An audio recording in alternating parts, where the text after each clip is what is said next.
And we are live. Welcome to the NBA Deeper Dive. It is Monday, March 17th. I'm Josh Engleman. I'm joined by Chris Spags. He's right here underneath me.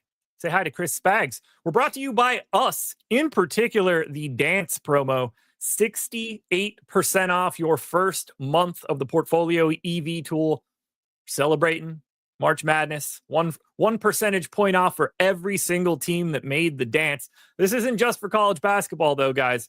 NBA, college basketball, NHL, baseball is here.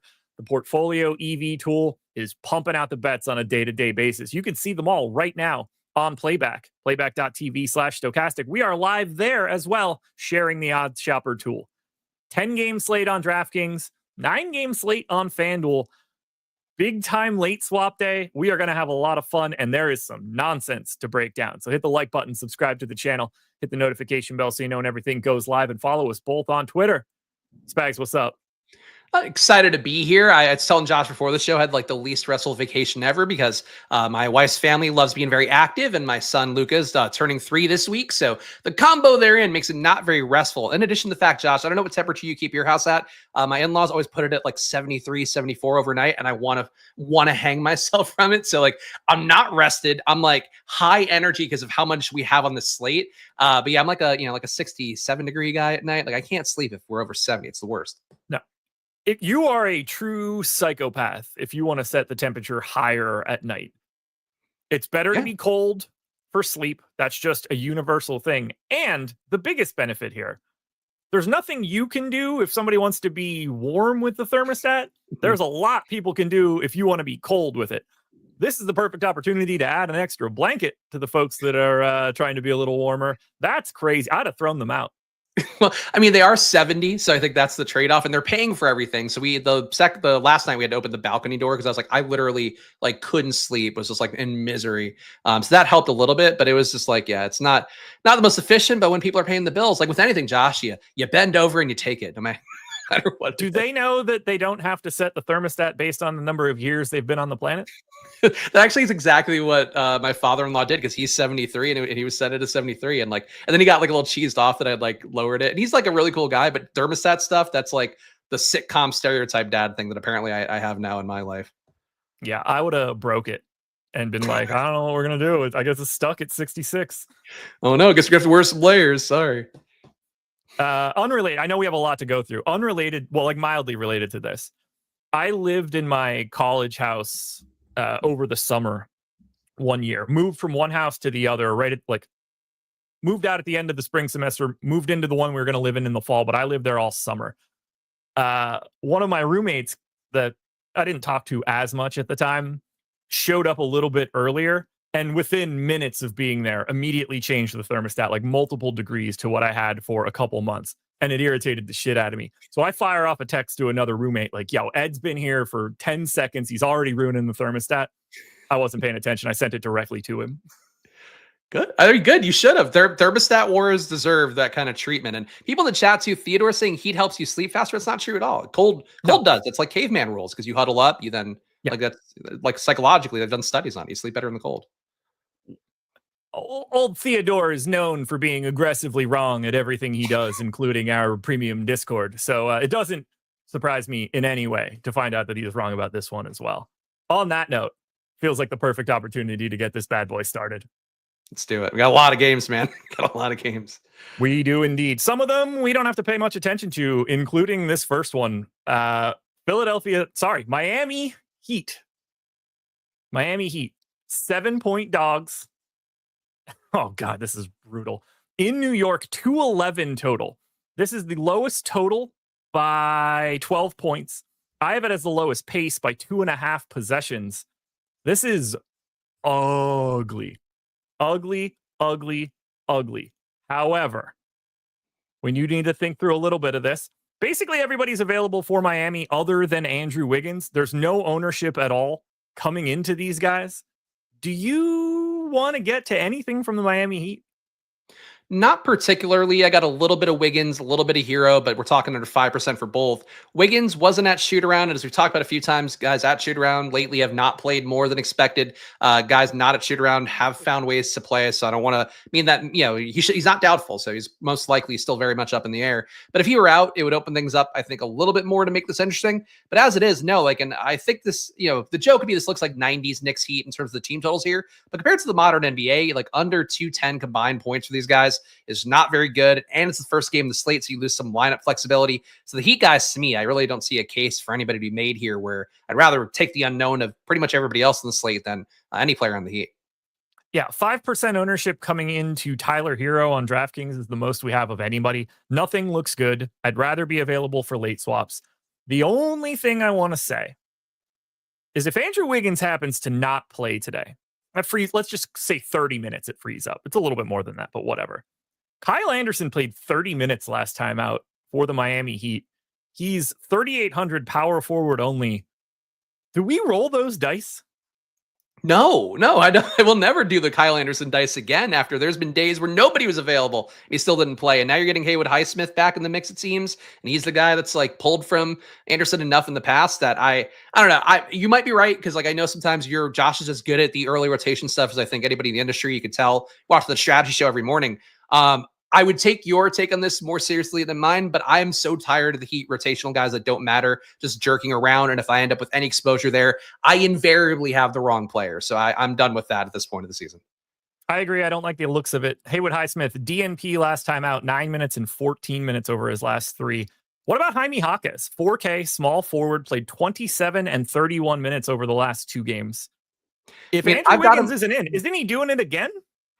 Yeah, look, I think Wiggins not being in would change the equation a little bit more. But again, even then, it's they can start Jaquez and he wouldn't really be guaranteed the run like you would be another team. So I just have those concerns a lot. I feel like no matter whenever I overweight any of these guys, it's the other guy that goes off. If I chose Jaquez today, Rozier would get back in the rotation, start crushing. Or if I choose Anderson, Highsmith's going to get back to the rotation because they need a defensive sub for somebody of the Knicks going off.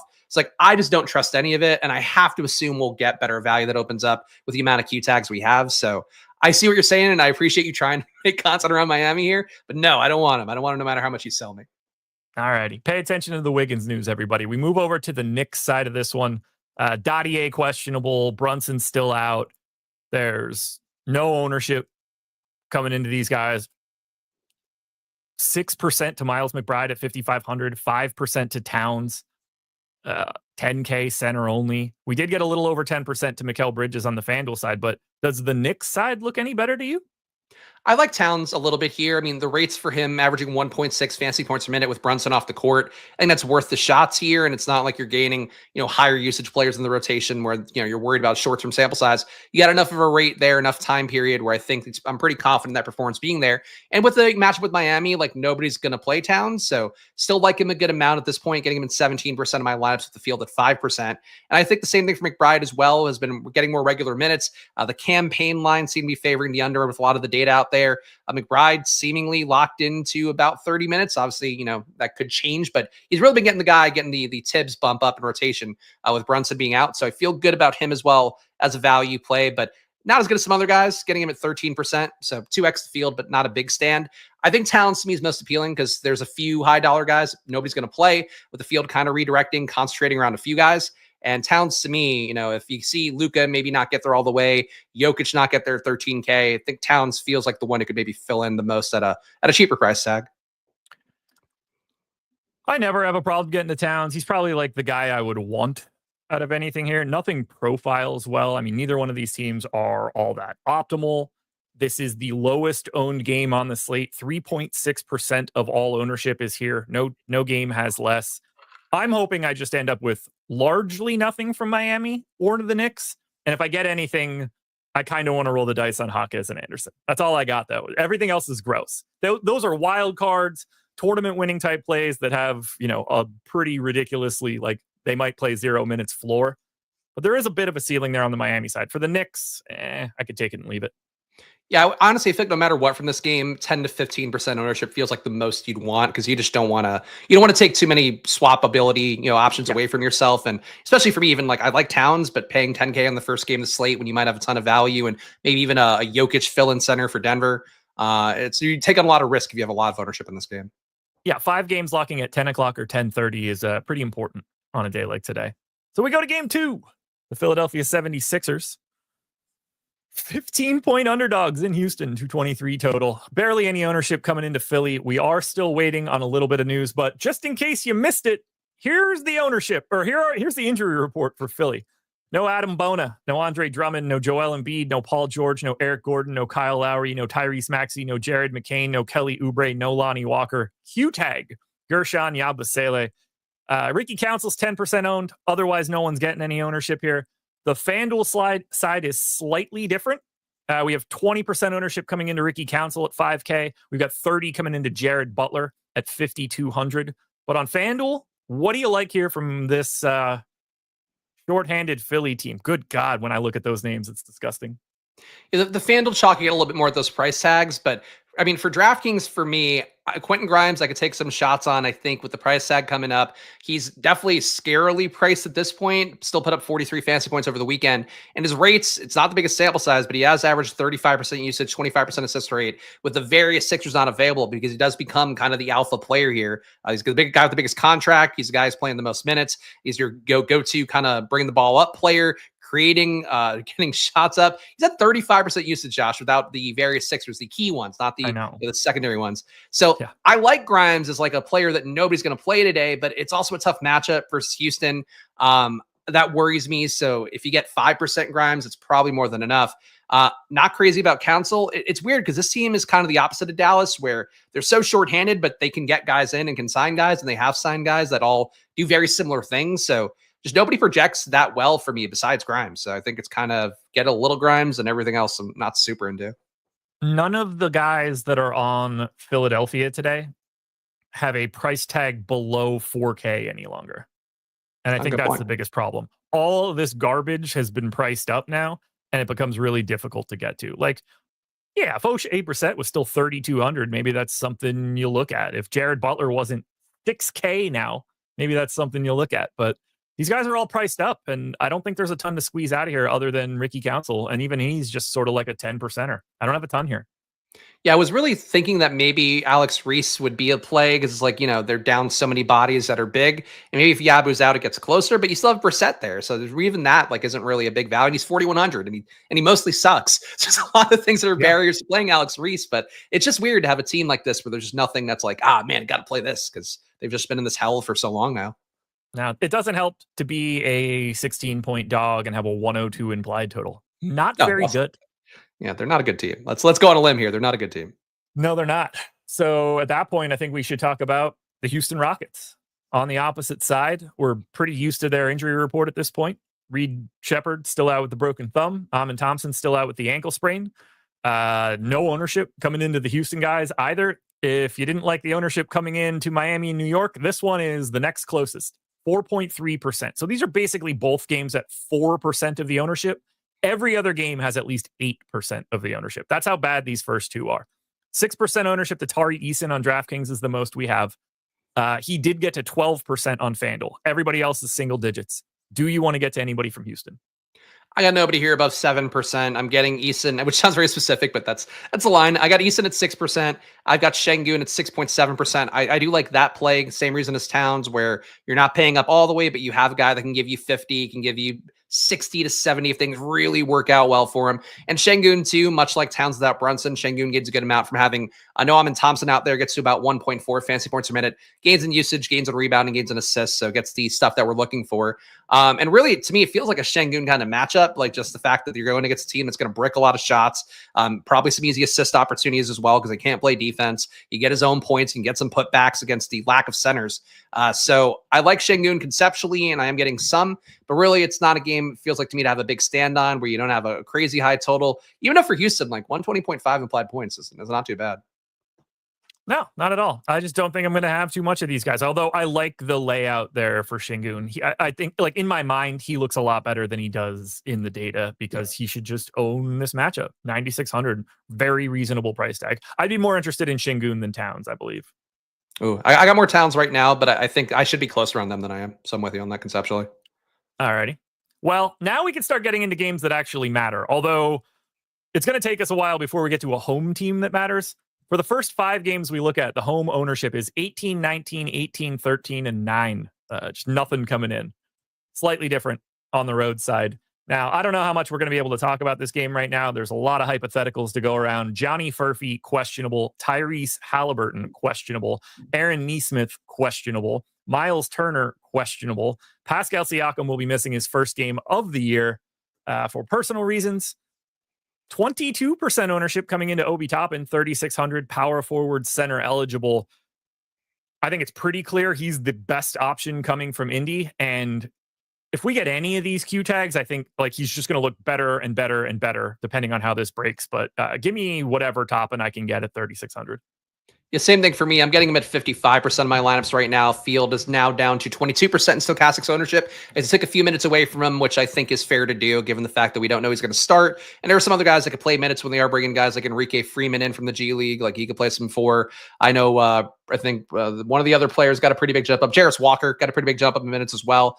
I would say that for these guys overall, like I'm a little bit concerned about Toppin's minutes, but he has been your backup Siakam. He also is generally playing the backup 5 over Bryant, at least enough. If you observe it and go through the game logs, through the popcorn machine stuff, you're going to see it. So I think he's in a really good situation if Turner's out as well, because then you got the 4-5 completely open. I think he's locked in the minutes at that point. With how it is right now, I could see exercising some caution because if he doesn't get you to mid-20s minutes, like you're paying, he's the best value play still probably right now, but you're not going to get the ceiling you want to have. If he doesn't close, like you're screwed. So I like the potential of him, would feel better about it if Turner were out. Halliburton, I'm most intrigued by, though, because he's averaged 1.3 fantasy points a minute without Siakam. And basically, when Siakam is out, he and McConnell both kind of concentrate some assist upside more. You got Halliburton over 40%, 41%, I believe, without Siakam. So basically, I think Halliburton is a guy I never play. I think is actually pretty appealing as well. Tough match versus Minnesota, but as a tournament option, I think he would look good. So I'm curious about Indiana, and I'm curious who takes on Toppin too, because I think the minutes, again, are a little bit risky, but maybe you feel differently. I do feel differently. I don't see how he's not playing like 22 or 23 today just by default. They got to fill 33 minutes from Siakam. He's already playing, call it 19 on average for the year. I got 23 and 25 over the past 2 games. That's with everybody in. Even at the 23 that we have in right now, I think he's one of the best point per dollar plays you can get to. I would likely be over that ownership number. And I think there's minutes upside than 23. Now, if like Halliburton, Turner, Nesmith, Furphy, they're all in, I don't love it as much because then it just gets a little busier. I assume at least one of these dudes is going to sit. And at that point, you're freeing up 60 plus minutes today instead of the 30. And at that point, I don't see how he's playing anything less than like the normal 23-ish. And I think like 28 is live. So I'm going to end up having a ton of Toppin. I assume it's going to look even better by the time we get there. I do like the Halliburton shout, though. 8,600, 6% owned, 10% optimal. I'd be happy to get a little bit more of him than the field. But we kind of need the rest of the Q tags to hash out like where we do land, because we might end up with a bunch of stuff if they're all out. At 8.5 points, which Indiana 8.5 point dog on the road, does that seem to you like Halliburton or Turner being out? Because it does feel a little bit lofty for just Siakam being out, I think. I'll be honest. I have the line on the dot with everybody in, Okay. so we'll see. Interesting. Yeah. So we'll see there. But we need the news. I mean, we've got 100 minutes questionable right now.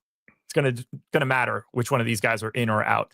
Whether they're all in or not, Obi Toppin will be the most popular pacer for sure. What that number ends up being is up in the air right now. Well, Thomas Bryant at 3K, if Turner were out, you don't think he would get close? Thomas Bryant at 3K will probably lap Toppin at that point, would be my guess. It'll be close. It all depends how many are out, because if you start giving Toppin like 30, but you only give Bryant 24 or something, I could see that being close. But yeah, if Turner ends up out, Bryant can run down Toppin.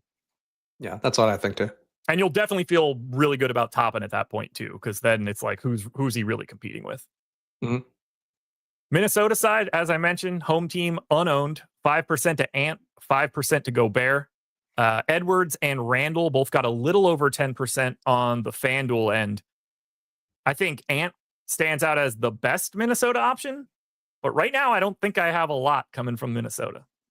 In Minnesota, it's just like, I'm with you on that. Anthony Edwards to me looks like one of those players where, in this kind of situation, playing, an Indianapolis team or an Indiana team, in the NFL, they'd be Indianapolis. They're a team to me that you kind of want to target guys against normally. And I would say for Minnesota, the biggest issue is Ant is still priced like he was when Randall was out. Now Randall's in and he's almost 8K. And now you still have, Gobert, and not that matters, but you have a fully stocked Minnesota team here.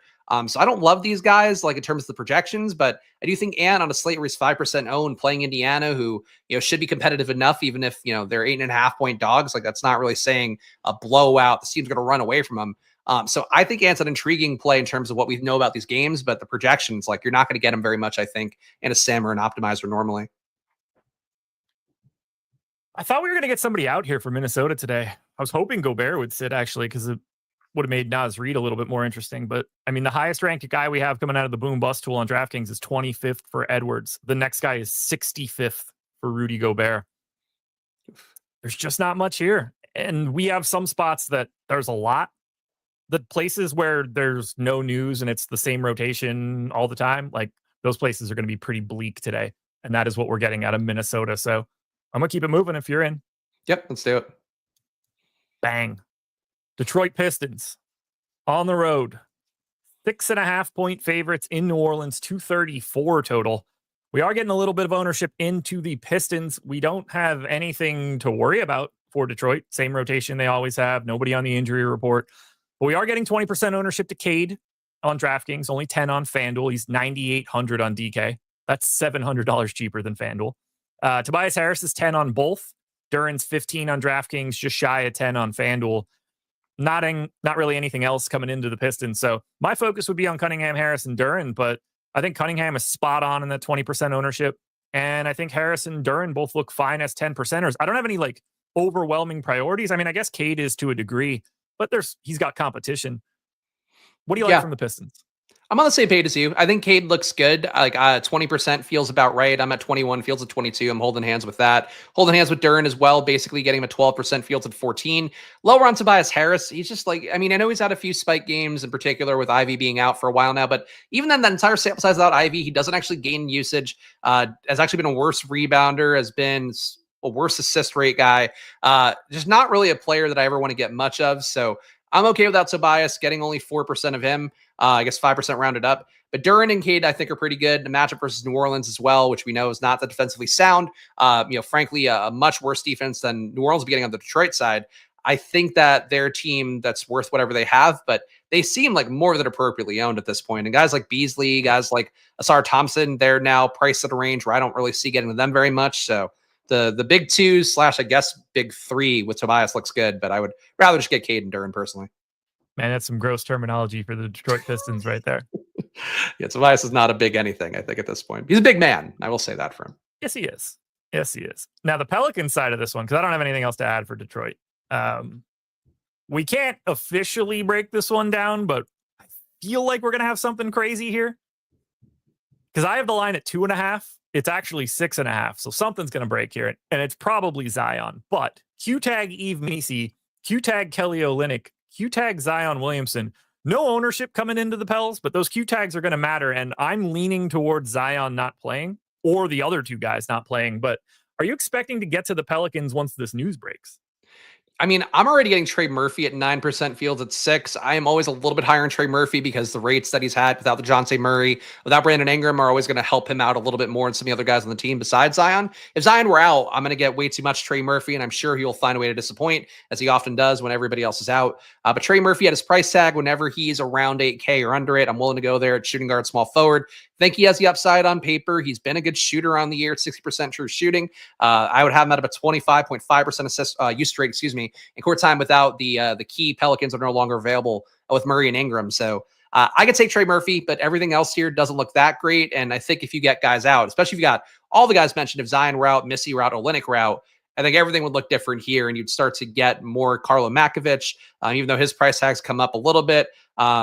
I guess Robinson Earl, Mo Bamba maybe in the mix to some extent. So I'd be curious to see that. Yeah, Bruce Brown certainly more in the mix as well. You're right. But the big situation could be wide open if you got all the guys out. So it could change a lot. But right now, for me, it's kind of Trey Murphy or nothing else. Yeah, I wouldn't be surprised at all to see something pop up here for the Pelicans. We just don't know what it's going to be depending on how that breaks because there's too much up in the air. It's not 80.3 minutes are in flux. That could make Carlo Makovich look better, Bruce Brown look better. We could be flipping coins between Mo Bamba and JRE. So I think we're going to get something from the Pelicans. We just don't know what it's going to be. Who starts if Zion's out and Olynyk's out? Bruce Brown and Makovich?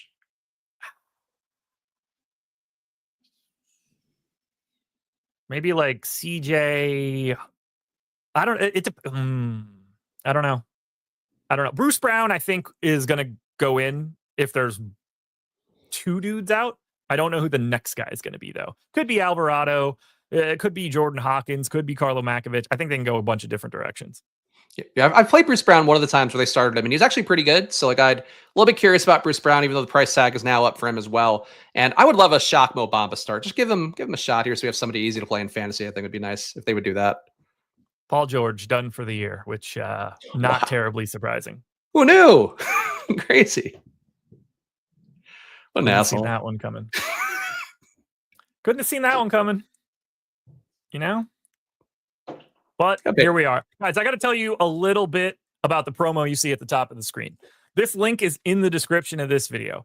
68% off your first month of the Portfolio EV tool. I highly recommend you take advantage of this one. You're lopping a decent chunk off of that first month price. We have college basketball bets loaded. Baseball is here. NBA isn't going anywhere. The NHL is here if that's your cup of tea. We got a lot of bets. We just rolled out our biggest update to the Portfolio EV tool about 2 or 3 weeks ago. The amount of bets that it added is really just staggering. Whatever I would say, it wouldn't even make sense. The history of the bets is 100,000 bet type stuff. It all looks great. It's the perfect way to build a bankroll these days. Don't worry about cash games on the DFS side. Portfolio EV, take a market-based approach to beating the books. We've got expected value, expected win rate, odds boost calculators, parlay builders, all that same stuff for the pick'em side. If you're not in a legal sports betting state, go follow Greg's bankroll challenge. $100 into well over 1,000 in 100 days of the NBA season. You guys could be doing that too. No reason you can't turn 100 into 1,000 just like Greg did. So go check out that bankroll challenge. Sign up using the promo code DANCE, link in the description. Game 5. The main event of the evening. The Chicago Bulls, 5.5-point favorites in Utah, 240 total. Highest pace by 4 possessions. This one's going to be an event. And unfortunately, Utah made it more complicated. No Lonzo, no Ayo Dosunmu. Josh Giddey's doubtful. Kobe White is probable. We have 25% ownership coming into Kobe White, 30 into Trey Jones, 35 into Kevin Huerter, only 13 right now to Nikola Vucevic, who was a bit higher for me earlier today. I love all 4 of these dudes. They all rank in the top 18. Who do you like the most from Chicago? So Kobe White feels the most secure to me, and Stokastic sim before the show with the just Stokastic data that I ran was maybe not in an agreement as much as I would like. He looked like one of the most negatively leveraged plays that might change as the data moves around. But I love Kobe White and what he's done. He's averaging just shy of 1.3 fantasy points per minute with the other various lead guards out. And it's kind of weird, and this is one of the things where I know Josh would say, look at the longer term sample size and focus on that. Vucevic has been awful with Dosunmu, with Levine, with Ball out, like the real true point guards. And with Giddey out too, it's getting worse. Where he's averaged 0.92 fantasy points a minute in like a 150 possession or so, maybe up to 200 or something.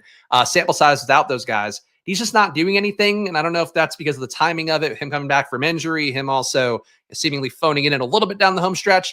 Could also be too, like the lack of connection there, not setting him up in the same ways as the other guys. But it seems like so far, Kobe White gains from these guys not being there. Trey Jones gains, Huerter gains enough.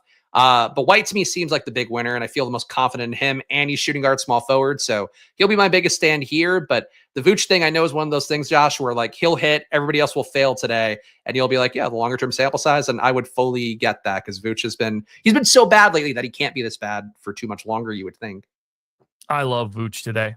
7,300 is not the correct price tag for him if he's going to get back to his normal minutes. Got 29 minutes last time out. That's what we have him in for today. I think he's slowly but surely going to get more playing time as this goes on. So I think he's live to play 30 or 31. I don't know for sure if that's the case. I think it's going to help him to have Trey Jones around now. That true, like not a guy that's looking for his own bucket, more of a table setter than anything else. So I think that's going to be a bit of a benefit. If he's 13% owned, I'm definitely going to have a little bit more of Vooch. I'm just fascinated with this matchup, especially if the matchup breaks and some of this slop from Utah ends up being out, which I kind of expect. I think they're just paying attention a little bit more. But I mean, we're talking about a Vooch that was 8,500 on January 29th. He was 8K all the way through mid-February. Like, I think he's probably $500 or so underpriced for today. I want to try to grab that value. I don't have anything else to add on Jones or Herter. They just look awesome. 5th and 6th in the boom bust tool, 30% optimal. These are just cash game plays that you're going to be getting to pretty easily. They're going to be GPP plays that you have a ton of. Love them both. I don't have anything to add. And then Kobe White, totally fine to me to have 20% of. This is pretty clearly the best team you can get to. Utah sucks. Pace up spot for Chicago. Utah's defense is dead last in the league. I just want to get as much of these Chicago main four as I can get. Do you want to get anything else for the Bulls? No, I think those four are it. I got 1% of Julian Phillips. I think is the positionality and price tag work. But yeah, 123 implied points for Chicago. One of the higher totals on the slate as well. Going against Utah, like this is a matchup to go here. And I personally, would favor Kobe White, but I do think for me, my brain, whenever we see I think we're paying the price tag for Kobe White's big games right now. If you focus too much on the smaller sample size of rates, and I think that's where Josh is caping for Vucevic, I think may pay off today, and I hate it because I would love to see Kobe White do well. Team Vooch, baby. You know me. I've always loved Vooch. Sure, you're known for. You know what he does on defense, especially. Yeah. Yeah. He's just always been my dude. He's always been my dude. My apologies for not switching off of New Orleans for Chicago, guys. Still getting used to doing all of this at the same time. Anything else here that you want to add to the Bulls? All I see is just some of the best plays of the day. Yeah, no, I think the top four guys seem very strong, and everybody else, I would say less so. Like Buzelis tier, I don't think you're getting to very much. Then we get to Utah. And this was a much different scenario for me this morning. They were all going to be chalk. And I think they're still going to be. I just don't know who it's going to be. Collins out. KJ Martin out. Sexton out. Springer out. Svi Mikhailiuk questionable. Lauri Markkanen questionable. Keontae George questionable. Jordan Clarkson also questionable. So I don't know what the hell these guys are going to do. I don't expect Markkanen to be playing this back-to-back after all the bullshit they've been pulling this entire season.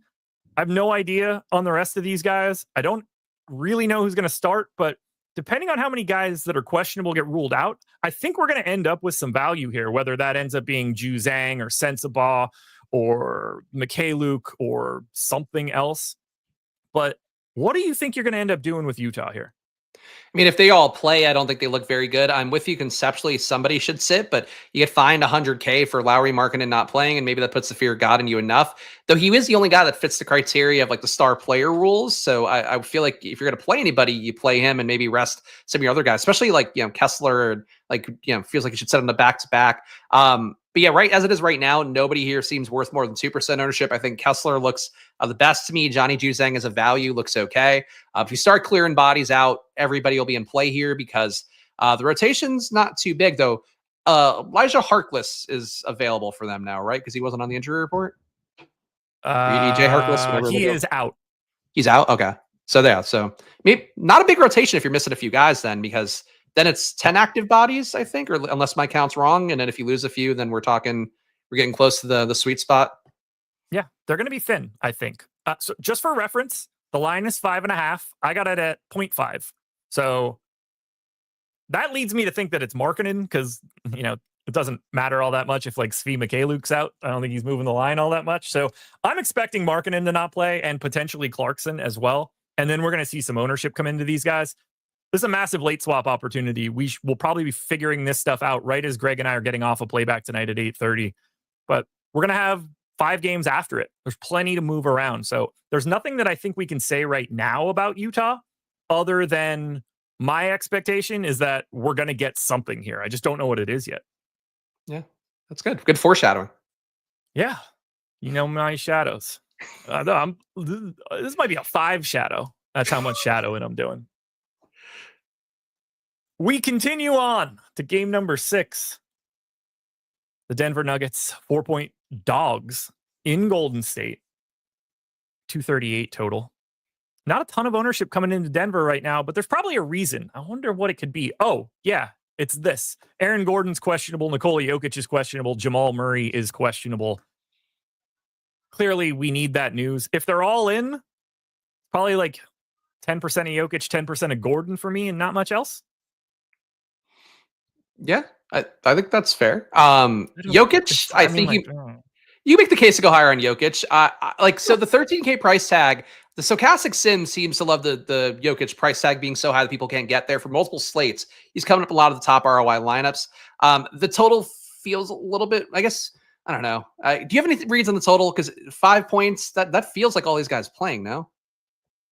I've got it at Denver as a dog by 1 point. So I've got a 3-point gap, which leads me to believe that it's going to be one of Murray or Gordon. Doesn't seem like it's going to be Jokic in that case, but I don't know. Yeah, so obviously, I like Jokic. Jokic. We're going to move around. I think Jokic looks strong to me no matter what with that salary because people just won't want to get there. And if there isn't really great value that opens up early, people are going to have an even harder time getting there. Right now, Stokastic has Jokic at 8% owned. And people might forget, but there were times a couple of years ago, Russell Westbrook's price tag went a little bit higher than this, I believe. I think he got to 13.5 or so. Actually, no. Did he get to 15K or am I misremembering that? I feel like I'm telling tall tales if I say 15K. I don't remember what things happened yesterday. Okay. Somebody in the chat may know, but I know Westbrook got to 13, I think 13.5. He might have gotten to 15 on some slates. That probably wasn't every single one. But like we've seen this price tag before be okay and still work out. I think if you especially get one of Murray or Gordon out, I think you just take the shot on Jokic here in a competitive game where if he's playing, like they're going to try to win this.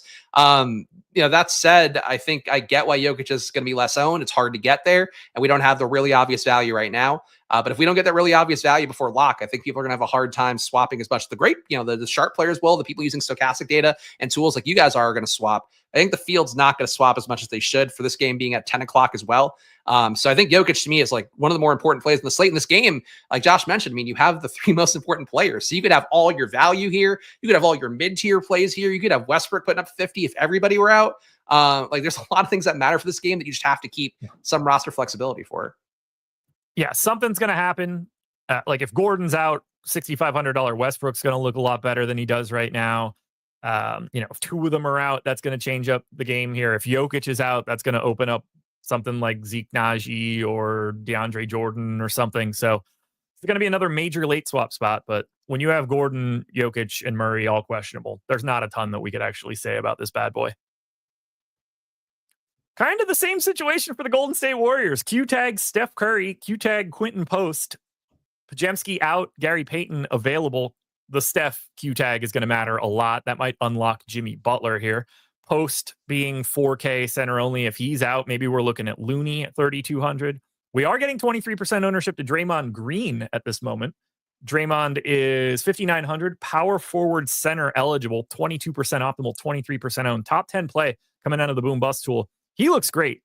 Everything after that, I kind of need to know who's going to be playing. Yeah, I'm with you on that. I mean, if Steph Curry's out, it would change the equation entirely. It would make Butler come into play more at a salary that I don't think he's in playing at all right now. Draymond is already looking fairly chalky. I'm not there, but if you just vacate Steph's stats with this total, it would look better. But I assume Steph goes. I feel like we have these Steph Q tags a lot, and he's been going more often. He at one point wasn't playing back-to-backs, and he started playing the back-to-backs.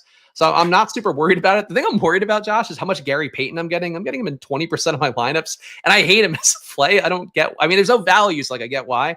That's one of the least good values I think we've had in a slate. And in a 10-game slate, I don't want to play 20% plus of Gary Payton. I don't think it's crazy. 10% optimal, 10% owned, 3,800, best positional eligibility at shooting guard, small forward. Good enough per minute, dude. I don't hate it. It's probably going to look a hair better if Steph ends up out, although I don't know how many minutes Gary Payton can actually play, but I don't mind him as a value play. Maybe you don't want 20, but I think 10 to 15 is fine. Okay, that feels like a lot. Like I don't want to have that, but again, it's because it gives me flexibility. Like I'll keep that for Peyton, I think, no matter what, and Yeah. just see what we can do. Because maybe having that 22% Gary Payton Jr. allows you to get to somebody on Denver side opening up. So it's a play I don't love, but I think it works on this slate, unfortunately. And then if Steph's out, Jimmy Butler season? I think you got to take that shot. Yeah, I mean, small forward eligibility would be nice if you had shooting guard, small forward to really kind of spike that ownership and get him in a lot. But right now, projected for 6.5% ownership. If I'm right, and I would hope I am, I don't think people will swap enough, especially on a $5 tournament, that people won't get to Butler as much as they should. So I think you got to kind of jam him in if you got Steph out. But I do think Steph plays. All righty. Well, keep an eye on that one. More Q tags for people that matter today. We go to Toronto. Guys, hit that like button if you haven't done it yet. This is a massive slate. We got a lot to break down. Live before lock coming up next at 6:30. Greg and Eric are going to go through all the news that comes in, which will probably be relatively limited given the way the slate's set up. So you're going to have time to get your questions in. And then Greg and I will be live on playback at 7:30, from 7:30 to 8:30. I guess we'll start with Miami and the Knicks. Hopefully we can get to one of these 8 o'clock games that look a little bit better. But we're going to be there watching games, talking ownership, late swaps, bets. Who knows what's going to come up? You guys can come in, watch along with us. If you have League Pass, you could watch the games. You just link up your account. Totally free. If you don't, we have 20 VIP passes. Maybe you can get one of those and see the games. Worst case scenario, still totally free. All you hear is Greg and I. You don't get to watch the game. That's not the worst case in the world, especially for a day like today where news is paramount. Toronto Raptors, 8.5-point dogs in Phoenix, 225 total. Toronto is a team that plays basketball. No RJ Barrett, no Grady Dick, no Jakob Pertl, no Jared Rhoden, no Jacoby Walter, but 25% ownership coming into Orlando Robinson right now. 5K, center only. Currently projected for 25% ownership, ranks 10th in the boom bust tool, 21% optimal. No ownership coming into the rest of these guys. So I ask you, do you like anything other than Orlando Robinson? I know it's Orlando Robinson by a wide margin here. And he had that last time, I guess it was a couple games ago now, but like where there was nobody left for Toronto, he went absolutely nuts at like no ownership. And that was coming off the bench. Like I get chasing him here. Like he was really looking for a shot in a way I would have never thought possible. But he's going to be at 29% ownership right now. I think the minutes are there. I just like the situation where he really smashed was, I believe, a no Barnes quickly day. If I'm remembering offhand, I was on vacation, so excuse my vacation brain. Like he went off with nobody there. It was Roden and Lawson. Like he went nuts. I think you're paying a little bit. The ownership wise, like you're going there in part because a certain portion of the field will play him, seeing that box score and not realize like, oh yeah, having Scotty Barnes and quickly and is probably not good for Orlando Robinson's usage and putting up, a 50 fantasy point Shaq level kind of performance. I just don't think he's that guy. So would love to at least be with the field on him. I don't want to go nuts on it because I just don't think he's a beast. And you still have Castleton there. They gave him another deal. So you got another big. Yeah. And it seems like they could play them together less today because they actually have enough bodies to play a game. Well, if they want to use them, that is. Jonathan Mobo there as well. I think Robinson's totally fine around 20%, but 1, 1, 2, and 2 are the next 4 optimal rates for Toronto. Everybody else is 0. It's Orlando, Robinson, or nothing for the Raptors today, just like we expected it to be. This Toronto team, man, they are an absolute mess. They're half doesn't look much better. What'd you say? They're like half stepping with it too. And that's what drives me nuts is like, they clearly don't want to make the play in, but like they're still playing the guys enough and you're still getting 25 to 28 minutes for the key guys, but the rotations are stupid and don't really like work functionally and the guys don't close. It's like, and I know that's because of the way the NBA demands it, but like just play the guys or don't play the guys. It drives me nuts when you're in between and have to decide like, how much do they care? And I don't know. And they keep winning. That's the real problem here. Like they're 9-11 since the beginning of February. I don't think that was their goal in any way, especially with the amount of guys they've been shutting down. But anyway, enough said about the Raptors. We got to go to Phoenix. We got a guy getting some ownership here. Grayson Allen out. Bradley Beal out. Cody Martin, Monty Morris, and Nick Richards all probable. This is leading us to 30% ownership to Tyus Jones, 4,300 point guard only. Ranks 4th in the boom bust tool. He's 4,900 on FanDuel, so not as popular. You just going to be getting a bunch of Tyus Jones here? Yeah, he looks pretty good to me. I mean, he's been your big winner overall a lot of times when Beal's been out. And then you're taking away Grayson Allen. Or Grayson Allen got ruled out, right? Somebody said that in my chat before, but is he not out? Grayson Allen's out.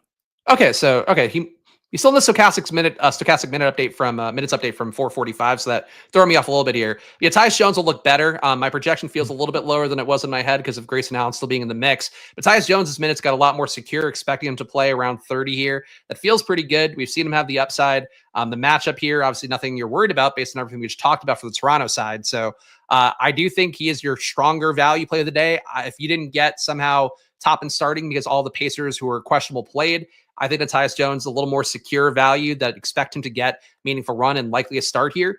Nick Richards, I'm getting 2x the field on as well. So I think Tyus Jones, a core play around 35%. Get Nick Richards at 17% of my lineups as well. And I think he looks okay. The minutes for him have not been the best. He doesn't close often enough to have that confidence. But I think he's a strong play at his price tag as well. So those two guys can come up a lot. And I wouldn't mind getting Booker and Durant a little bit here, given that's a pretty good total. And Beal being out certainly going to help both guys look a little bit better.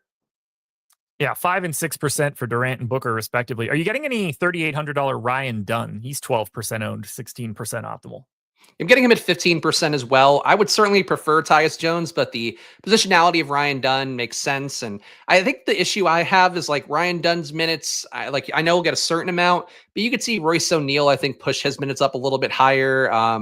That would be my concern because that's happened enough times when Grayson Allen's been out. But I think Ryan Dunn's okay. I mean, he's not the kind of producer I normally want to play at 0.77 fancy points per minute. But if you're going to project him for 25 plus minutes, like he'll come up on a slate where we just don't have that value yet in terms of the projection set. Since chat's going to ask, do you want any Colin Gillespie? I have no interest unless he somehow starts. Yeah, I would have a hard time. I mean, really, in general, I don't usually want to play guys who aren't starting or getting, going to have a high likelihood to close. I will say for the chat, Gillespie's been producing well per minute in a way that I'm surprised to see, just, looking at him. But I do think that he's not really a guy when you have enough bodies. Like Tyus Jones is there, Booker's there, like Durant's there. Play Gillespie when we get to, the first week of April. Then you play Gillespie when there's no starters left, and he'll probably go nuts. Eve Messi, Kelly Olynyk, both in. No Zion news yet. Okay, interesting. 3 left to go here, guys. Again, hit that like button if you can. We're going to Washington. Well, technically, we're going to Portland to talk about Washington. The Wizards are 6-point dogs in Portland, 231 total. By the way, we got ownership and projection update right now. I will grab that. For the Wizards, Malcolm Brogdon out, Bilal Coulibaly out, Corey Kispert out, JT Thor out, Marcus Smart questionable. 20% ownership coming into Justin Champagnie. And call it 5 to Keyshawn George, Alex Sarr, Chris Middleton, and Marcus Smart. How are you feeling about Justin Champagnie here? I mean, he looks like a strong play. The issue that I have with him is that he contributes in every category, so that's always going to look pretty good overall. That said, the rates are pretty low per category. Like his rebounding also feels pretty high for a guy who's functionally just kind of a wing. I know he's small forward, power forward, but I view him as more of just a straight wing. So I'm not necessarily buying that he should be as good of a rebounder as he is. And I feel like Alex Sarr should be a better rebounder than he is at an 11% rate. So I feel like that kind of spooks me a little bit on him, but playing 30 plus minutes, contributing in every category, a little bit of steal and block upside as well. He's a good enough player. And if God forbid he puts up 20 real life points, like I have him projected for 11 real life points today, if he just gets hot, gets a few more layups or something, he would probably break the slate at his price point. So 22% for the field is where the ownership looks like. The most recent run, I guess before this last one, so I'll pull in the new one. But I'm getting him at 23, and I think that that's a good amount of Champagnie. A quarter of your lineups, I think, feels pretty good for him and gives flexibility as well for the late swapping. Anything else here? Because I don't like much. Smart and Middleton, I'm just like, how much minutes upside is really there? Like, you really need them to just play well in that scenario. Sarr is up to 6,500 center only. I don't really have any interest in that. It's really Champagnie and nothing else, which is really gross. Yeah, I'm on the same page as you here. It's like they have enough bodies. They're all kind of priced appropriately. I feel like, there's enough days where George and where Poole can theoretically get there, but they just don't have the projection on them. So yeah, I'm not crazy about the rest of the Wizards. Got 5% Marcus Smart, which I also don't feel that great about either. Yeah, it's a kind of Champagnie or bust. All righty. Well, we'll check out the Portland side of this one then. The Blazers are getting some ownership, so we do have to talk about this team. This is going to matter here quite a bit. The Blazers injury report, though. Toumani Camara is questionable, so we need to pay attention to that one. Jeremy Grant's doubtful. Jabari Walker's already out. Time Lord already out. 34% ownership coming into $7,100 Denny Avdia. He's the number one play in our boom bust tool. But we also have 20% ownership coming into a $5,800 Donovan Clingan, who ranks 12th. 10% more to Kamara, and he's questionable. How much Denny do you got, brother? I got a lot of Denny, but actually, no, the Fields ownership now is higher. So I wonder if mine's going to come up when I rerun the sim. Was getting him at 33%, which I think feels like more than enough here. Price tag looks good. Not a revenge game in Washington, but it's technically a revenge game. You're talking about, a little bit of a pace up team that's not very good. Denny contributes in every category and can spike an upside for points, especially with not having Jeremy Grant in. So I do like Denny Avdia here as a core play, and he gives you some swappability, which we talked about being one of the priorities for today's slate. So he looks good to me. I feel less good about Clingan, getting him less than half the field, only 9% for me. Fields at 23. I have no issue with Clingan. I'm not really sold on the minutes upside being there as much, and he's going to be more than appropriately owned. Really, to me on this team, I'm low on everybody else. Just Denny is the play that I'm like closest to the field on, and he is going to be a key part of what at least I'm entering the night with. 30, 34, and 32 minutes out of Clingan in his last three. Maybe a little more trust there than I realized. We got him in for 26 and a half. So, yeah. I mean, we're talking 5-6 minutes of upside potentially. I'm intrigued by him quite a bit. I'm also a little nervous. It helped a little bit that Time Lord is out. But 5,800 for Clingan, 1.2 fantasy points per minute, matchup against the Wizards. Certainly a better defensive player than anything that's going to be out there. Maybe the blocks are going to come in here, but I like Clingan quite a bit. I think if he can play that 30 minutes again, he's going to be under-owned. Yeah. Anything here for Kamara? Like, are you expecting him to play or not? I don't really have a read on Kamara. I'm getting him at 5%. I think he looks okay. Like, frankly, because you have Grant out, because you have Walker out, because you have Robert Williams out, obviously still have Ayton out. I think these guys all look a little bit better than usual, but nobody stands out to me to the extent of Denny Avdia, and I'm just getting less of Scoot, less of Kamara. So, yeah, not for me, but I certainly get how people can get there. They look playable to me. They're a 5.1x value for me. They're just not as good of a value play as some other guys. 28 and 32 minutes out of Clingan in the last two second half of back-to-backs for him. So I don't know. I'm intrigued. Get yourself some Donovan Clingan today, guys. I'm telling you. 2 to go. Memphis, Sacramento. Grizzlies 3-point dogs in Sacramento. 237 total. Grizzlies are missing some bodies, so we do have a little bit of interest coming into these guys. Let's hit on that Memphis injury report, though, first and foremost. Santi Aldama doubtful. Gigi Jackson's with the G League team. Morant out. Scottie Pippen questionable. That one matters because Scottie Pippen is also 30% owned, 30% optimal, 4,700, and the number 3 play coming out of the boom bust tool. Are you getting him if he's in? So Scottie Pippen, I'm getting a good amount of. Let me see where I am in this most recent run. Getting him at 61%. So he's a very important play to me. I'm also getting Kennard 2x the field to 28%. So hopefully not getting those guys together quite as much. The good thing for Scottie Pippen is that he's point guard. Kennard is point guard, shooting guard. If Pippen didn't play today, Kennard likely getting more minutes and probably the start. So you could just swap down, eat $200 and be fine with that. I think having those guys together in every line would make it hard to do that. So I would try to separate them a little bit more if you can. You could still play them together, but I think the better leverage is just kind of keeping that flexibility. Pippen, to me, core part of what I'm doing. Jaren Jackson, getting 2x the field on him, getting 2x on Kennard. Nobody else really. No Bane for me, which feels a little bit not great when you're getting these many other secondary guards, and Bane is a little too expensive. It feels like to play. Yeah, right now, Bane coming in. Oh, I went Sacramento in the screen. That was dumb. Bane coming in 5% optimal, 3% owned. Target scores 55 at 9K. He's going to be a tough sell. I like Triple J slightly more there at the $8,400 price tag. I'm with you on Kennard, and he's going to look even better if Pippen ends up out. Basically, Kennard and Pippen are the only guys getting any love, and for the most part, that's how I see it. If Pippen ends up out, clearly we get to a little bit more Kennard. Do you think we get to anything else? Is that going to unlock Vince Williams by any chance? I know you love Vince Williams. They like Cam Spencer enough too, but I think he's more the Bane guy. Like if Bane's missing court time or Bane plays a few less minutes, it seems like Cam Spencer's in there more. He's not been great, but 0.83 fantasy points per minute, good true shooting at 61%, hitting well from 3. He's the kind of guy that can, get hot and stay on the court more, especially for kind of a meritocracy approach for Memphis. So I think he would be a little bit more interesting, but what's more likely is nobody else stands out enough, I think, with Pippen out. I do think Vince Williams is worth some shots. Prop markets weren't super favorable for him, but he's shooting guard, small forward, producing well enough. And it does seem like Vince Williams in kind of a vacant opportunity situation. Like he's one guy who should fill it up more regularly than I think that a Cam Spencer would. Anything else for the Grizz?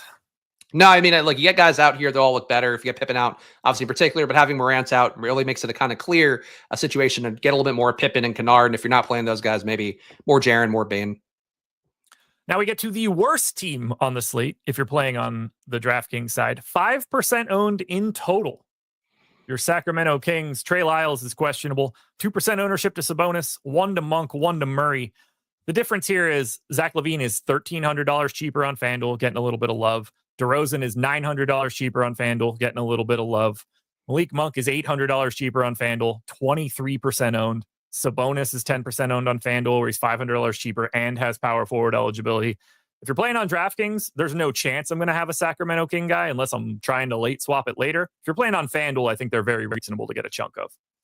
Yeah, I think the FanDuel part of it looks a lot better. For the DK side, I'm getting none of these guys. The price tags to me are absolutely insane. They feel like they're priced for like a team that hasn't existed since Sabonis has been back. So I don't really get what's going on there. But yeah, you could hit an upside versus Memphis. We could save time. I just don't see these guys really being plays, but that inherently makes them a play because welcome to DFS. No, on FanDuel, they look great. On DraftKings, they look dreadful. It's completely different teams, two completely different price ranges. So I like them on FanDuel if that's where you're playing, but on DraftKings, they are the worst team of the slate. 5% total optimal to Sacramento. That's disgusting. So now we close it out. Guys, hit that like button. One more to go before we get to live before lock. This is going to be fun. San Antonio Spurs, Los Angeles Lakers. This is not on the FanDuel slate.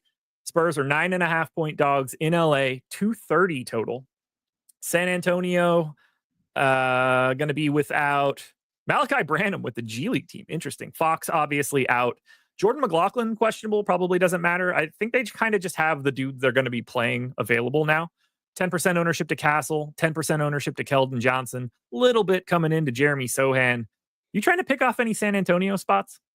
These guys all look like really the same player to me. They're all about 1 fantasy point per minute and change. They're all okay relative to the guys a little bit cheaper. Devin Vassell, harder to get there, but he's probably got your biggest upside based on the usage and historical rates and all that. But I'm getting the most of Keldon Johnson, who, seemingly projected for about 26 minutes and change, does sometimes hog some usage late in games. Not that that matters for the data and the projection, all of that, but does get a boost in usage overall from not having Fox, not having Wemby out there. So I think he's an okay play. Sohan, a little bit less of a good play, but still getting 2x the field on him.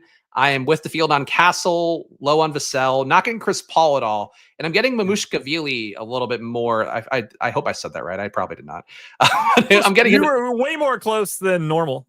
It is one of the worst names. Mamushkavili, is that it? Is there like there's a lot in there, right? Mukulishvili. Okay. I'm not going to retain that, but I'll try.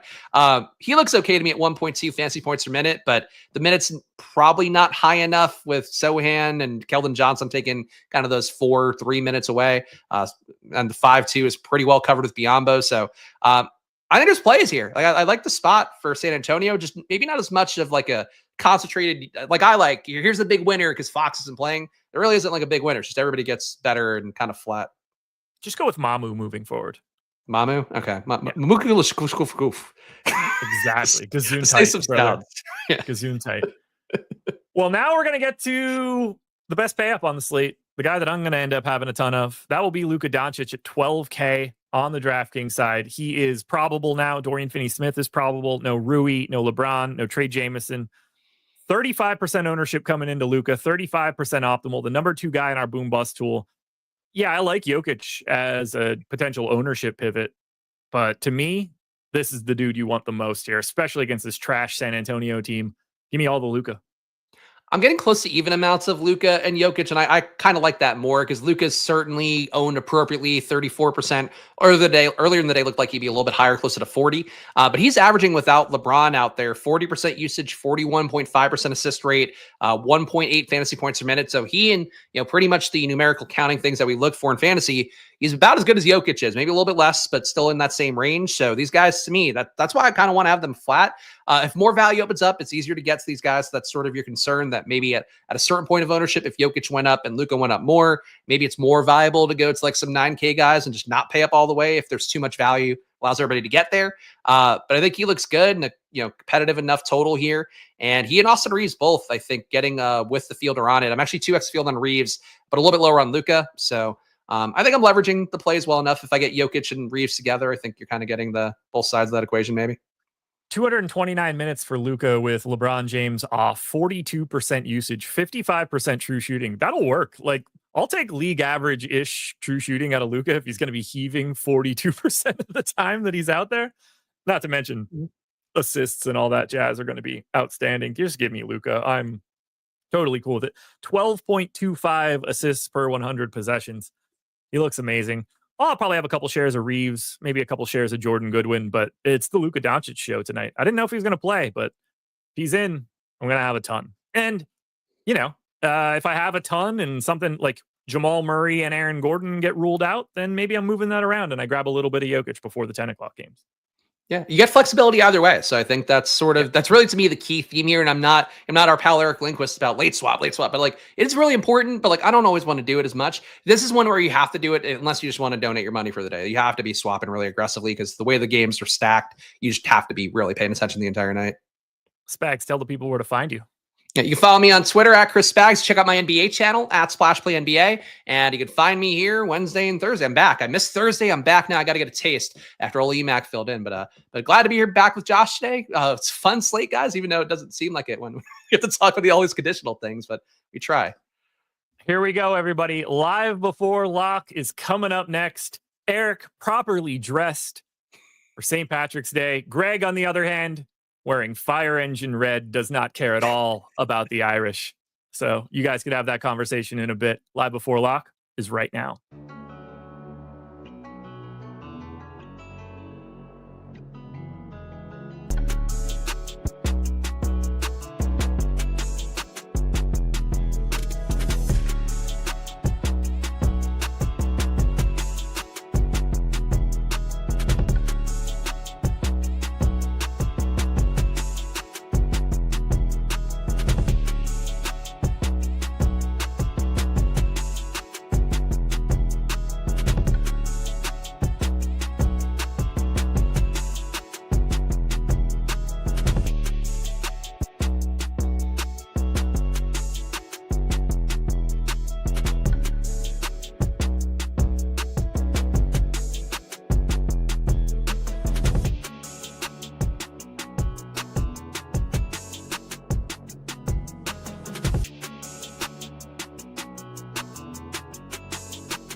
What is happening, everyone? Welcome to the start of a new week. And I can't remember a DFS slate that's been structured like this, or really just an NBA schedule that's been like this the entire season, where we're kind of backloaded on games your time, Eric. We've got not one, not two, not three, not four, but 5 West Coast games. So DraftKings has included all of those in the slate. I've said this before, but there's enough games today, and FanDuel oddly is doing 4 out of the 5 West Coast games. They left. I don't know if they didn't know one of them existed, or who knows. But the players. Yeah, I would have liked 2 5-game slates. I think that would have been a cool setup. But nonetheless, we've got a 10-game slate. We've got lots of injury news. We got Nikola Jokic questionable. He's been questionable. I don't know, Eric, how many games in a row has Jokic been questionable for now? 594, it feels like. Yeah, I think it's a little bit less than that, but it's been a significant amount. So it's close. Yeah, I don't take his questionable designation too seriously for today. By the way, you got to join playback here when you get a second. I'll read off the injury reports, give you a couple of seconds to jump in there. But so Jokic is questionable. I'm not taking that one all that seriously. Then you got Steph Curry questionable. Tyrese Halliburton's questionable. Zion Williamson is questionable. He's away or been away from the team due to a personal matter. Jamal Murray is questionable. So that really matters when you consider that, who knows, maybe the Jokic one, even though I'm not considering it to be real, maybe it will be real this particular time. Keontae George is questionable. Miles Turner is questionable. Tumani Kamara is questionable. Aaron Gordon is questionable. Andrew Wiggins is questionable. Jordan Clarkson is questionable. Lauri Markkanen is questionable. Scottie Pippen is questionable. Aaron Nesmith is questionable. Quentin Post is questionable. Marcus Smart is questionable. Gershon Yabusele is questionable. There's a handful of other guys who are questionable as well, but I read off just enough guys who are pertinent to give you time to get into playback over there. Do us a favor, guys. Like the video.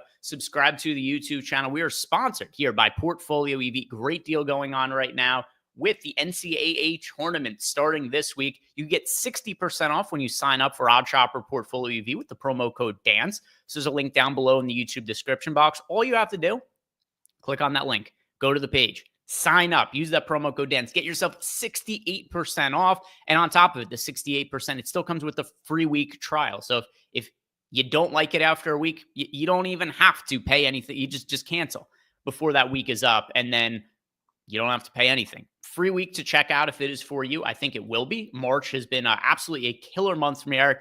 We had our new algorithm update on March 7th.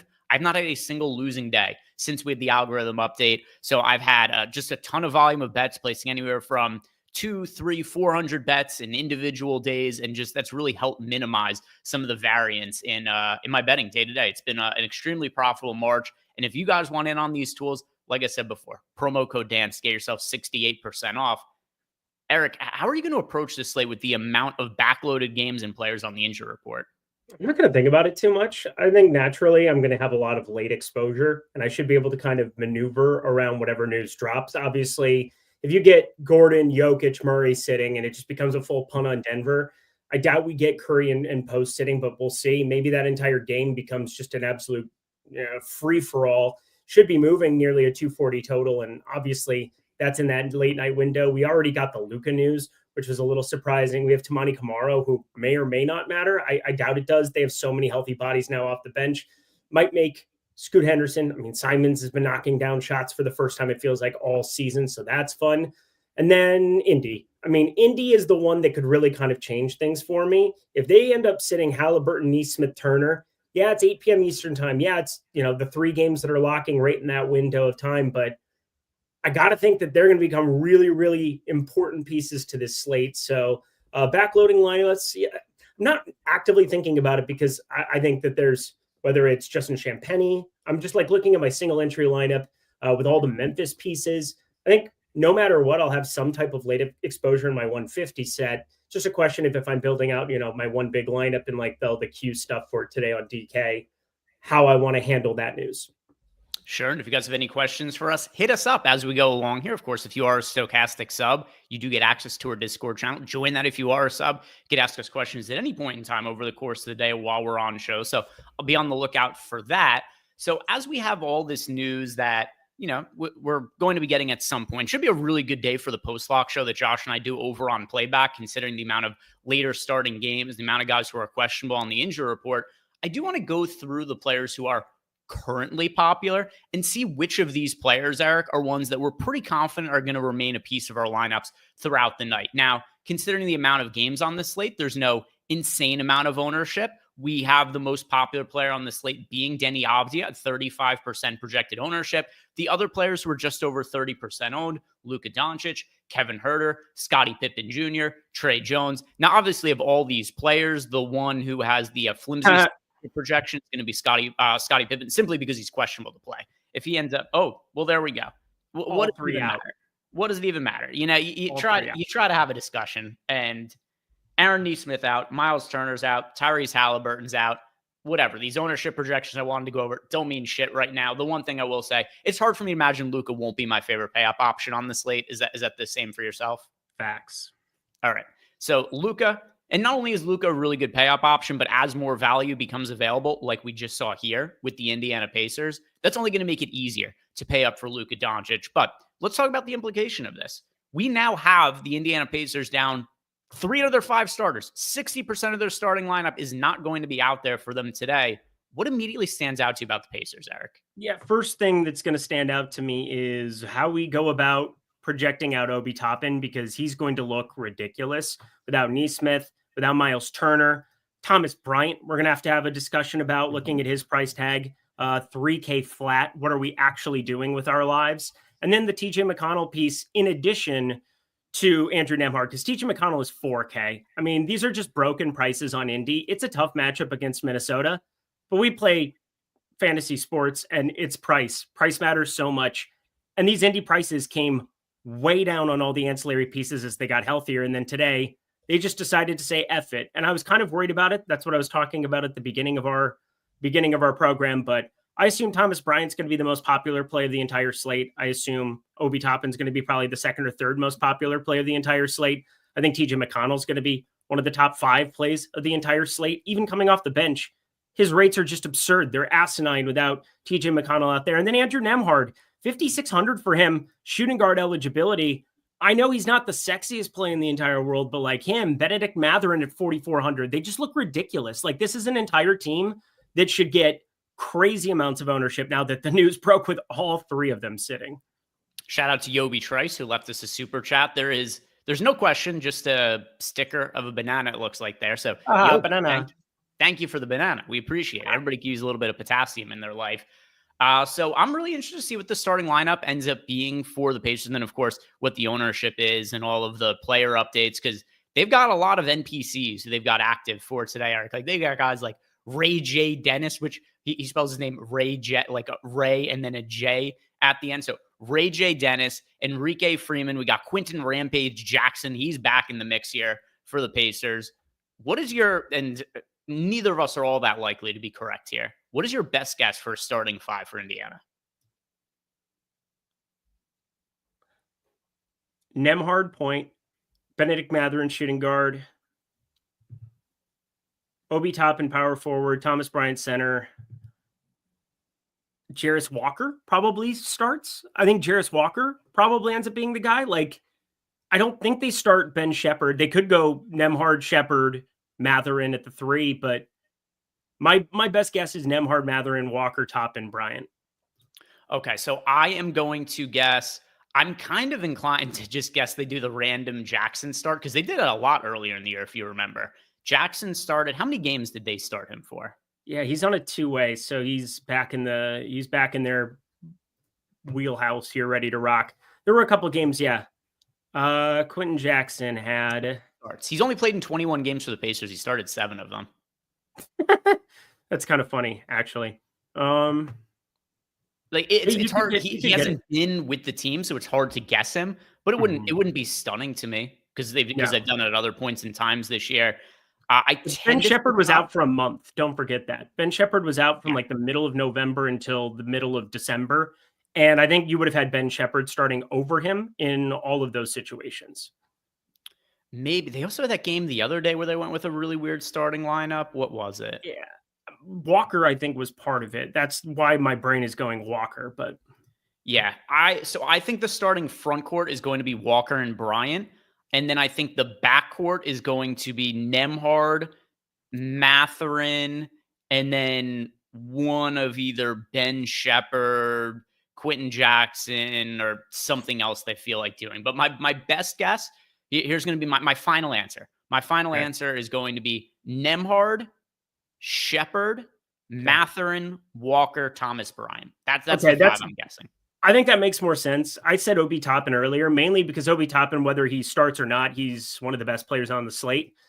If he ends up starting, you just jam like 100, probably. That's just kind of what you probably end up doing in that situation. You take him to like 24 minutes and he's unfadable right now.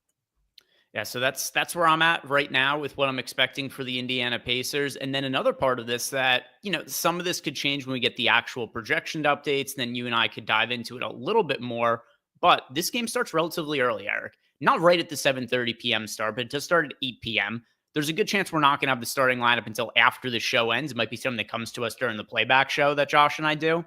But if we do have this scenario where there just isn't a lot of other updates that come out, a ton of guys are questionable, we get all this Pacers value, how many lineups are you willing to allocate to a heavy amount of Pacers when you consider that there's still so many guys who are questionable that could get ruled out? All of them. I don't. They're going to look insane.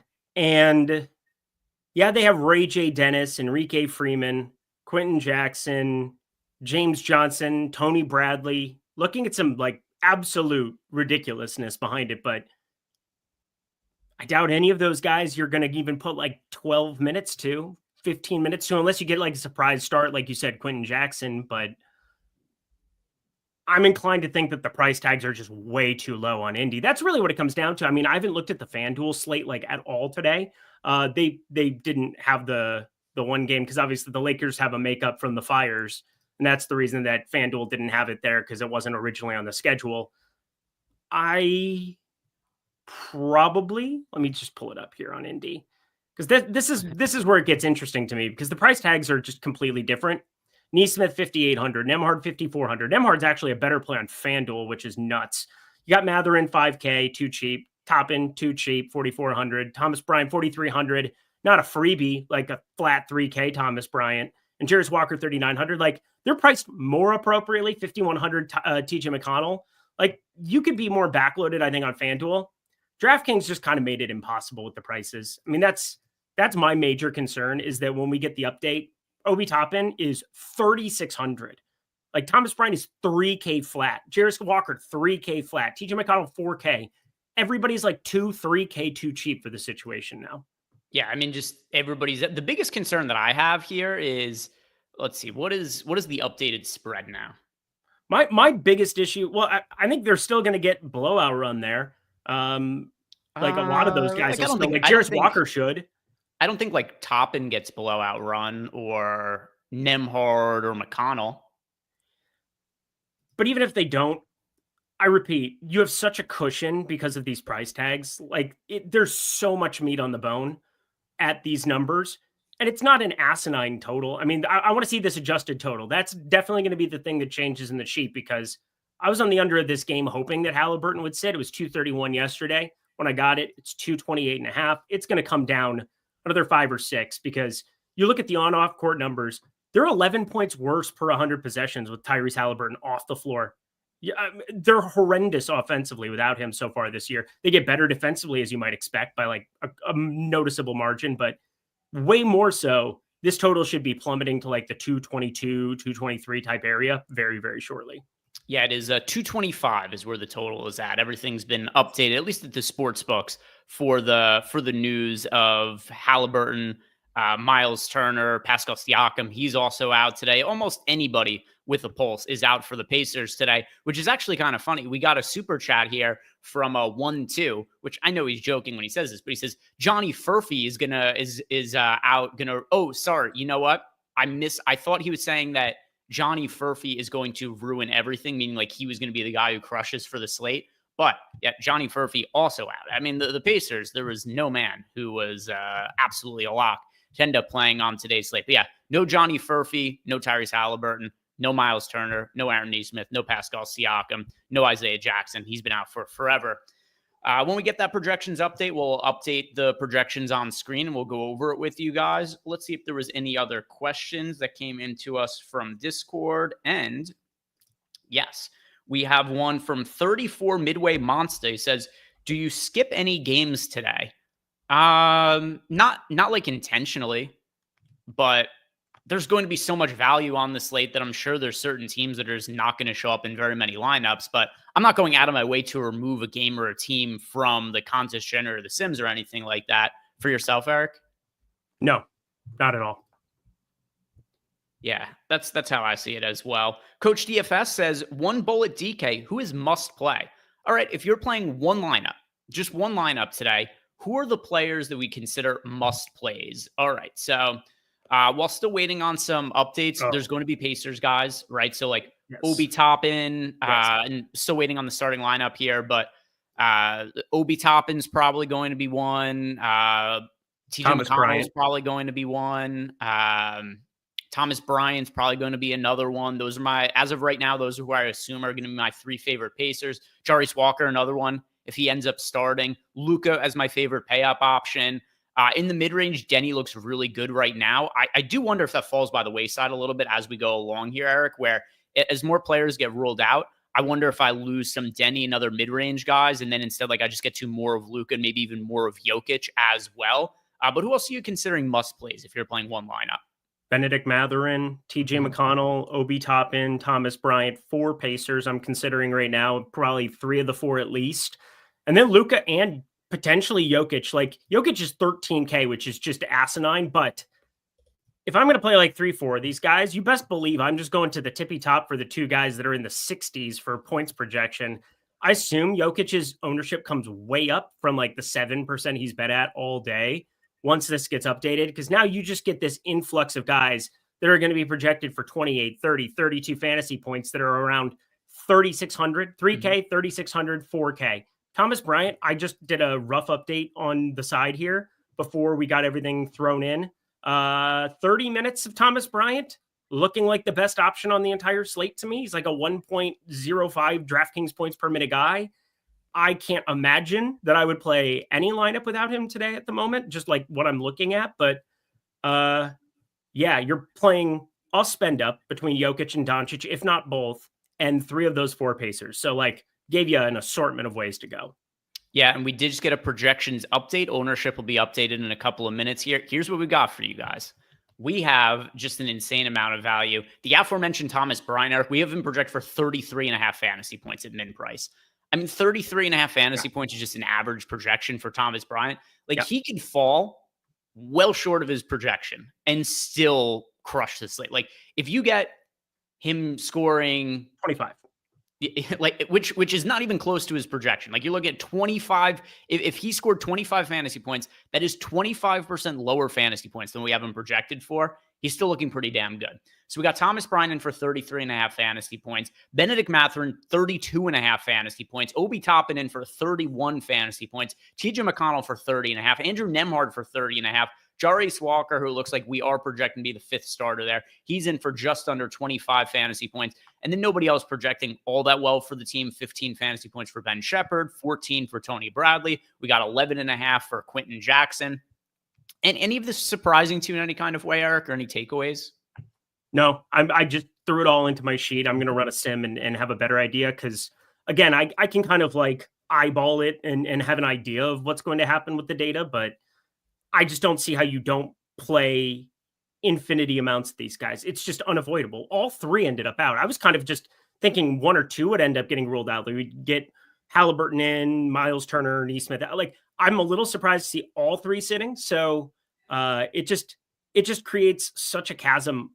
Like, you can't avoid it. Like, somebody not being optimal off of Indy is like a 3 standard deviation to the left type outcome. Like, we're talking less than 2% chance that no Pacer ends up optimal on this slate. Like, that would just be insane. Like, Thomas Bryant puts up 22 and change. I'd be curious what Josh has for his optimal score. Those are always fun to talk with him. If I run the playback show, that's a fun thing to talk about. Just seeing what some of these optimal rates are for these guys. I mean, our optimal numbers are kind of in flux here right now. I just refreshed one more time trying to get the boom bust tool rocking, and then I'll be able to get an idea of exactly where I'm going to land. But I did a rough, eyeball of Thomas Bryant where I just took 30 minutes, put him in for 31, 100% of him. Not really any thought about it. Benedict Mathurin almost got 100% of him. TJ McConnell almost got 100% of him. So, like,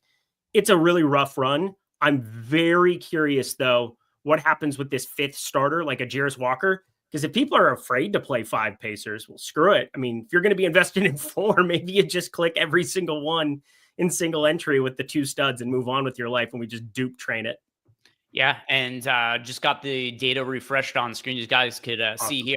We've got Thomas Bryant, who we go over this all the time when somebody is just crazy well projected that the data just doesn't know what to do with some of these guys. So we have Thomas Bryant projected for 87.5% ownership, but we have him optimal 94% of the time. We on this slate, we have playing out 94% of the time Thomas Bryant being in the optimal lineup.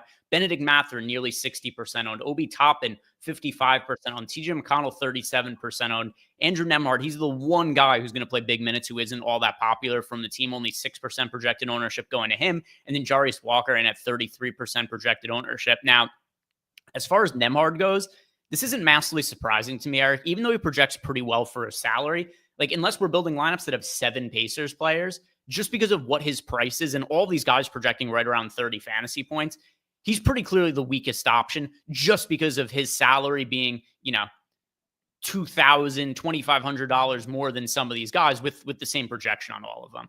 And he's still like a top 20 option to get to on this slate. I guess for me, the one that I'm going to be the most curious to see where ownership gets on him is TJ McConnell.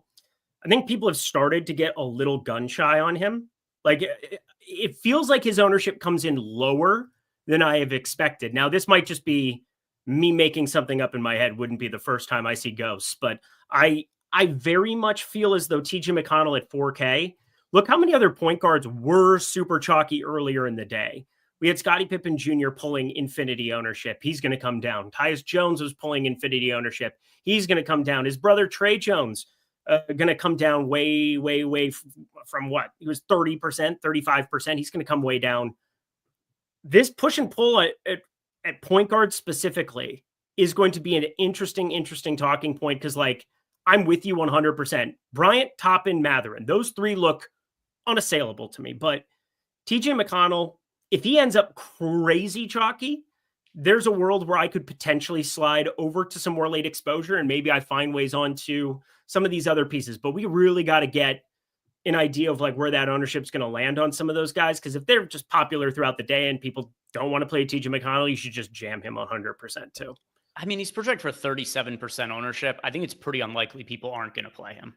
Yeah, that's the way I feel too. But I don't know. I've been surprised by his ownership a lot recently. So it is what it is.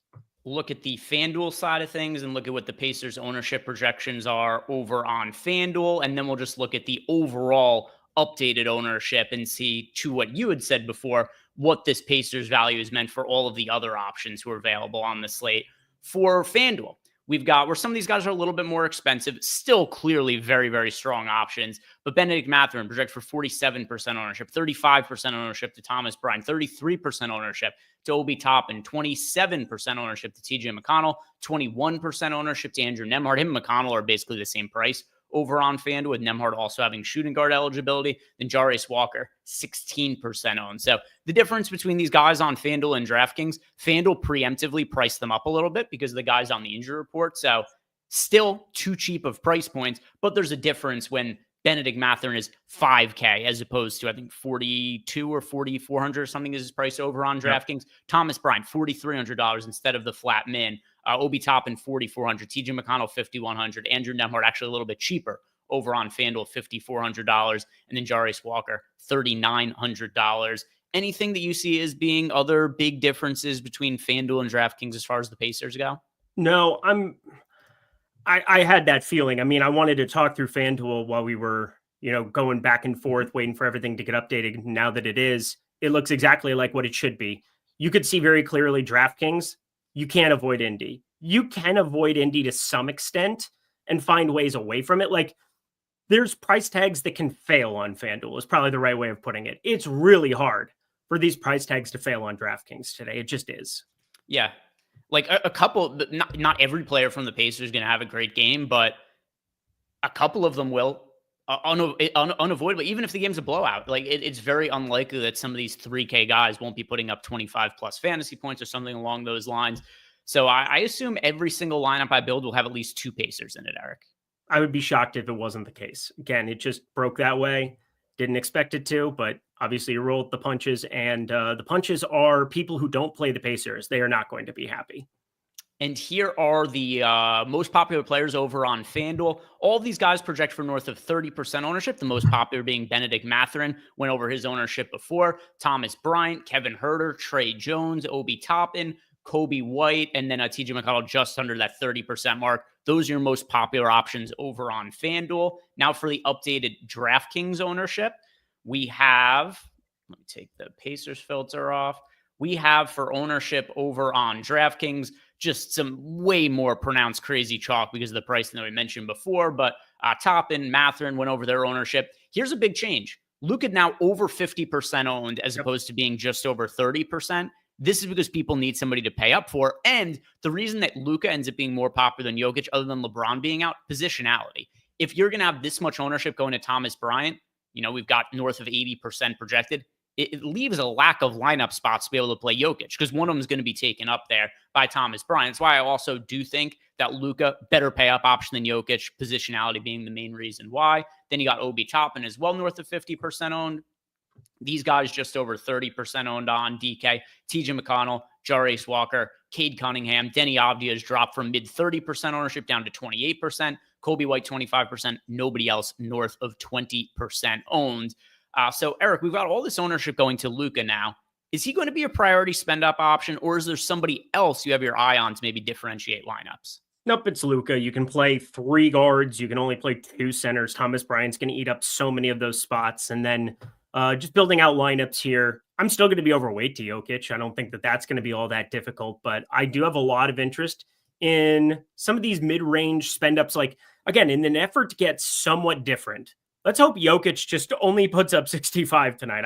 I think I'd be just fine with that. Zion in, a little surprised by that, but I look at the slate and I see an unbelievable amount of value. And you naturally look at the 2 guys that are priced up over 10K, only 2 guys over 10K. And one's $1,000 more than the other with a 2.5 fantasy point difference between the two. One of them's listed questionable. I mean, the main thing that would be a disaster of this slate is obviously you get Jokic ruled out and all hell breaks loose where you're grasping at straws. So I repeat, the one thing I do want to make sure I have is some spend up at the guard position. Andrew Wiggins out, kind of expected that, but yeah. So Wiggins out. Yeah, I very much feel as though if you get to if you get to Doncic, you'll still have paths with like a Denny and Tyus Jones. Trey Jones, I suppose, is a little bit later too. Like, I think that there's ways that we'll still be able to react to that news if it shows up, even though I find it unlikely. Yeah, and I've got Sims updated for the Pacers news. Gonna have to update it again now for the Heat news. Jaime Jaquez I hate this guy. I hate this guy. Heat starting lineup: Hero, Robinson, Jaquez, Highsmith, Adebayo. Boy, it's funny. People were super hyped on Khalil Ware. He's playing like 15 minutes per game or something this season, and he worked himself to be the betting favorite to win Rookie of the Year, and he's just been dog shit over the last month and a half or so. So he's been like borderline unplayable in a lot of these games for the Heat. And yeah, they've gone with different starting lineups here and there. It is Jaquez back in that starting unit. And when we have updates on the Heat, we'll also bring that to you guys here. Eric, any other final thoughts on this ownership update or anything else? If not, we'll do the nuke of the night while we're waiting for the next projection update.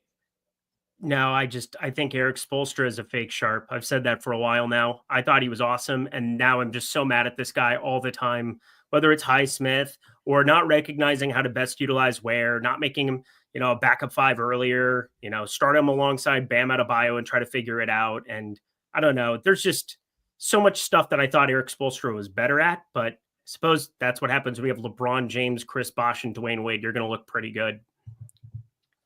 In fairness, though, is Ware any good?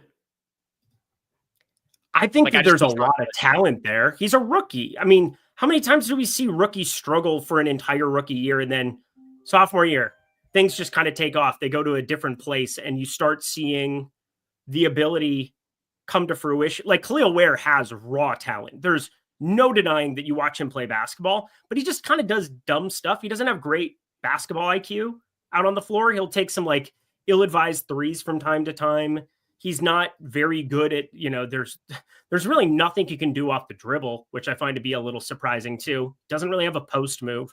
There's a lot of things I would want to change about Khalil Ware, but from a fantasy perspective, there's no doubt that if he ever gets run, he's 5,300 right now. We're going to play him eventually, but you're going to need Bam out more than likely, or you're going to need them starting alongside each other. Haywood Highsmith, though, I think this just makes sense for the matchup. Like, you look at the wings, Josh Hart, OG Anunoby. I was a little surprised we didn't get more minutes for Haywood Highsmith recently in a couple of starts where it just seems like Miami just is packing it in, trying to play defense in some of these spots. But interesting lineup. There's no doubt about it. Yeah. I mean, for me, I just think Ware's no good. And the other issue, too, he doesn't fit alongside Bam. It kills the shooting. Weird. But like, he's a pretty massive negative in both EPM as well as Darko. So I don't think Ware should be starting. But I agree. That aside, just kind of. I agree. But I'm saying that there's still something there. I mean, he's got a 59% true shooting, 59.9% true shooting, a little bit better. I just updated my sheet. 25% defensive rebound rate. I get it. He's like a league average offensive player. He's like 50th percentile. He's, negative 1.9 EPM guy. I'm looking at it here with you right now too. He takes some really bad shots from time to time. He's not a great free throw shooter, sub 70%. You can't play him at the end of games. There's lots of ways that he gets ripped off the floor. No doubt about it. All right, let's do the nuke of the night, and then we'll go over some of the updates from the Indiana Pacers.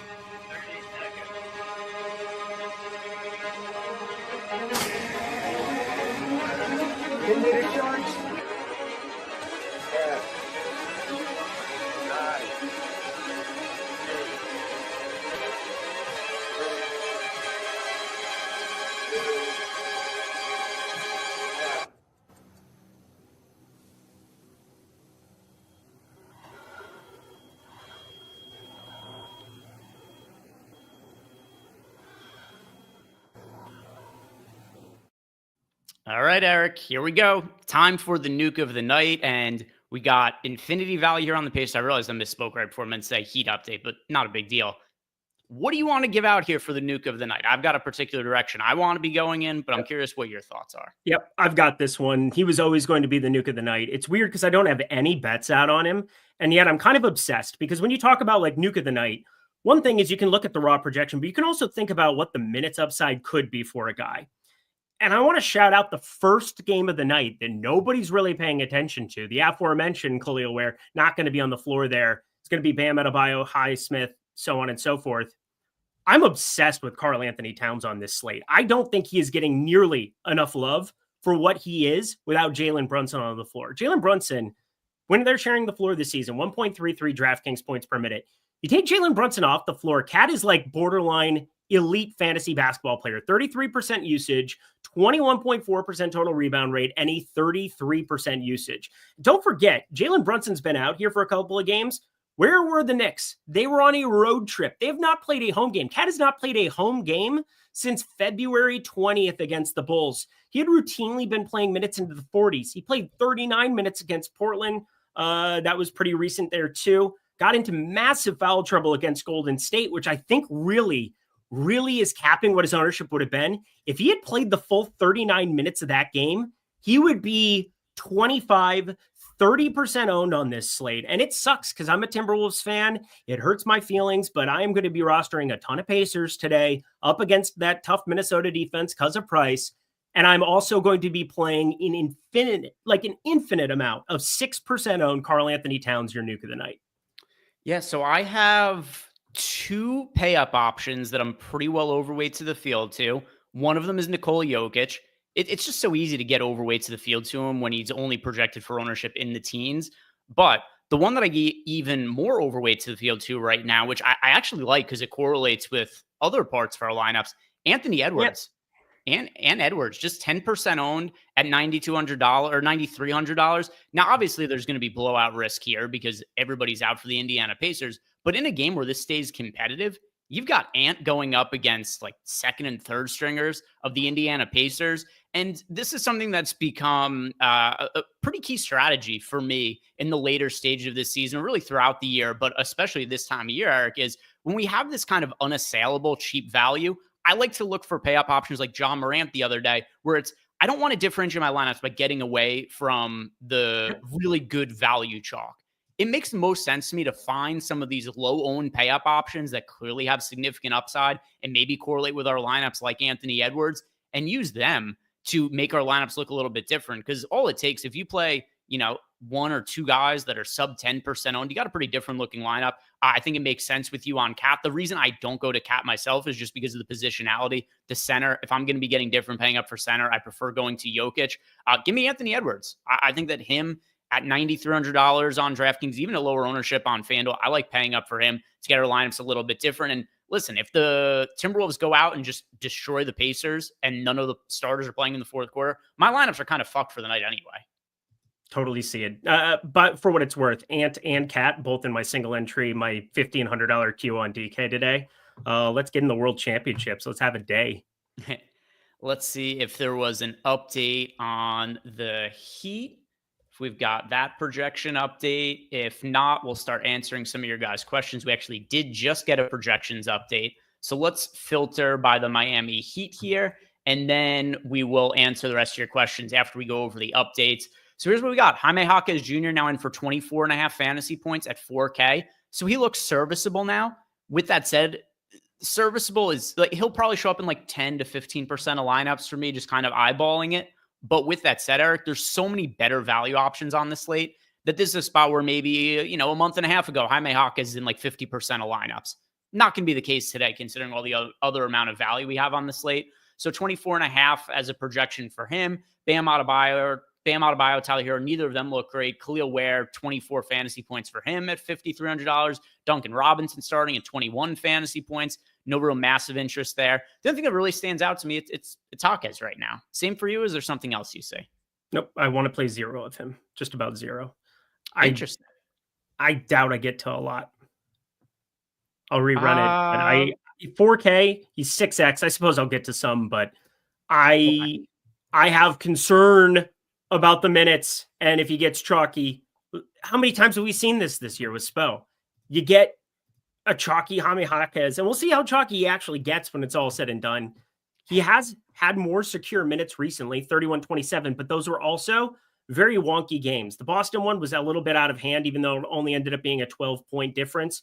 And then Memphis was a complete blowout where he got a lot of the run by himself. So I don't look at that. I look at some of these starts where he's played 18, 19, 23 minutes, and I get very, very nervous when those kind of guys end up chalky.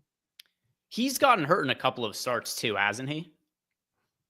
Not that I remember. Again, the season is so long. There's so many pieces. I could try to find out right now and see if there's I remember next vividly a start he had like 3 weeks ago where nobody played him. I went really heavy on him. He had 20 fantasy points at halftime, rolls his ankle, only played 1.5 quarters.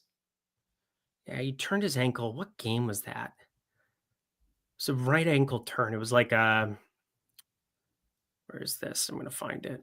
Either way, though, I don't think we're that far apart. I disagree with you when you said you were going to play 0% of Jaquez. He's not going to be comparable to say like the Pacers guys to me. But he's going to be a guy that I get some exposure to. Yeah, I'll probably, again, in my 150 set, there's that. I'm just not going to play him in single entry because I'm definitely worried about that. Yeah, fair enough. Let's get to some of your guys' questions now. Here's what we have in the super chats. One question here, it is from Jerkwood. Best way to diversify ownership with Sims, 150 plus entries. Yeah, kind of what I touched on before. Find a couple, especially on slates like this, where there's a lot of condensed value options. Find a couple of pay up options you like that have upside. Give them, and I mean, the other one too is just late swapping. Like late swapping is always going to diversify your lineups because the field does not do that in a way that they should. So late swapping, that's one way. The other way too that I like to do, find a couple of pay up options that the field is not heavy on. Anthony Edwards, for instance. I liked Eric, like Karl Anthony Towns. Give them an ROI boost. Get those guys into like 20% of your lineups. And then you have, pretty different looking set of lineups. That's something I recommend. Jerkwood, that is what his name is there. Eric, anything else you would add to that? Nope. I think that was a pretty good breakdown. There's ways we can still find little edges throughout this entire slate. Actually, massive edges, I think, throughout this slate. Looks like, surprisingly, Jazz guys playing All today. playing. We just got Lauri Markkanen rolled in, Keontae George rolled in, Jordan Clarkson rolled in. Who the hell knows how many minutes these guys are going to play? So I'm just going to stay away from the Utah Jazz because, I mean, like we saw the other day, Lauri Markkanen starts, then just doesn't play the second half. This team is very clearly trying to lose. They got fined the other day. I'll just avoid the Utah Jazz with these guys in. Same for yourself? Samesies. All right. The next question here is from Chris Albers. What about Tony Bradley for GPP in a lineup? Right. Yeah, I think you can make a case for him as leverage off of Thomas Bryant. He is the guy who, if this game was to turn into a blowout, then I think you could see Tony Bradley at the end of the game. But it's very clear to me that way, way higher priority is playing Thomas Bryant. But yeah, if you want to take a shot or two on Tony Bradley, like there's a very massive amount of leverage there if the minutes were to go his way or Thomas Bryant gets into foul trouble. Any interest in Tony Bradley, Eric? Yeah, I have some lineups with him in the 150 set. I'll definitely have a couple. Just heads up, I do think there's a world where you get even wonkier stuff happening because like Tony Bradley, wherever he's gone, he's been pretty worthless. I can remember Chicago and Philly stint, and like he's just not been a great fantasy performer from what I remember. So let me run his stuff, but I don't think they want to put Enrique Freeman out there. James Johnson is basically, I mean, he's like the enforcer if anything goes wrong on the bench, but like otherwise can't imagine he's going to see meaningful time. Revenge spot for him for anybody who cares, but is what it is. Yeah, I don't really have anything else to add there. We got Del Toro 428i. He wants to know who are the top FanDuel GPP plays by position. So we'll go over to the FanDuel side of things here. And starting at point guard, I mean, a lot of this is going to be pretty hard for me to get away from Pacers guys on the FanDuel side of things now, or really on FanDuel and DraftKings side of things. But some of the players that I like the most, that can be a little bit different. So like for me on FanDuel, I'm going to say Andrew Nembhard at point guard, whereas he would certainly not be the guy for me over on DraftKings. Eric, do you have a favorite GPP point guard on FanDuel?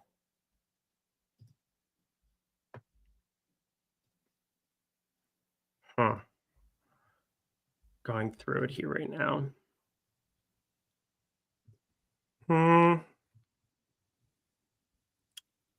Point guard specific. Luke Kennard. Luke Kennard. 6%. Luke Kennard. Okay. Moving over to the shooting guard spot, it's Benedict Mathurin. I know he's the most popular player on the slate, but he's the best looking option overall in FanDuel.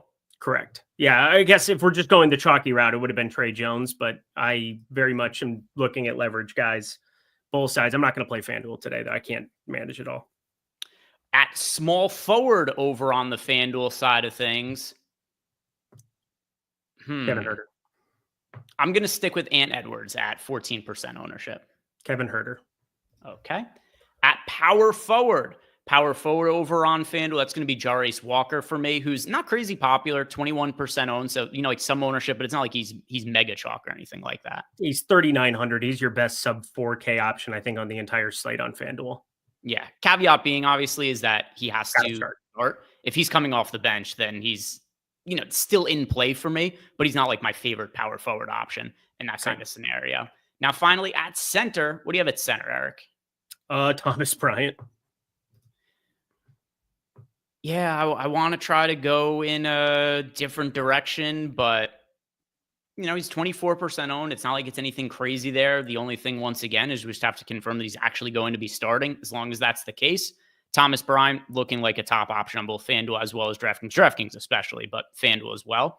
Michael Wallace left us a super chat. There is no question attached. Let me see if there's something. Oh, here we go. Here it is. Michael Wallace says, fellows, this is Michael Wallace. I put 2 and 2 together.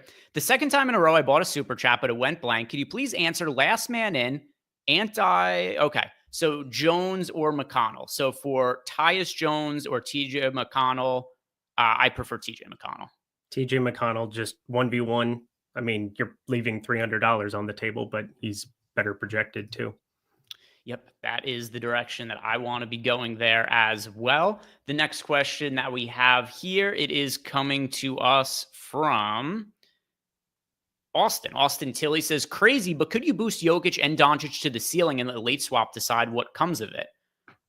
So meaning like you just boost them to where you get 100% of them, and then afterwards you run some late swaps. Yeah, you could do that. It's going to change your line. I don't think there's a lot of utility to that because it's going to change your lineups pretty significantly. Like I think you should just build lineups using the contest trainer and the Sims like as is. The one suggestion I do make, particularly for DraftKings today, where the $5 is 70,000 entries in it, I like to put the contest generator settings in between marquee and low stakes and put it in that setting right in between. So here, I'll show you guys here. Here's what I did. I go build my lineups, and then I set the archetype slider in between low stakes and marquee for the $5. That's one alteration that I make. You could go ahead and just boost them so that there's 100%, but I don't recommend doing that.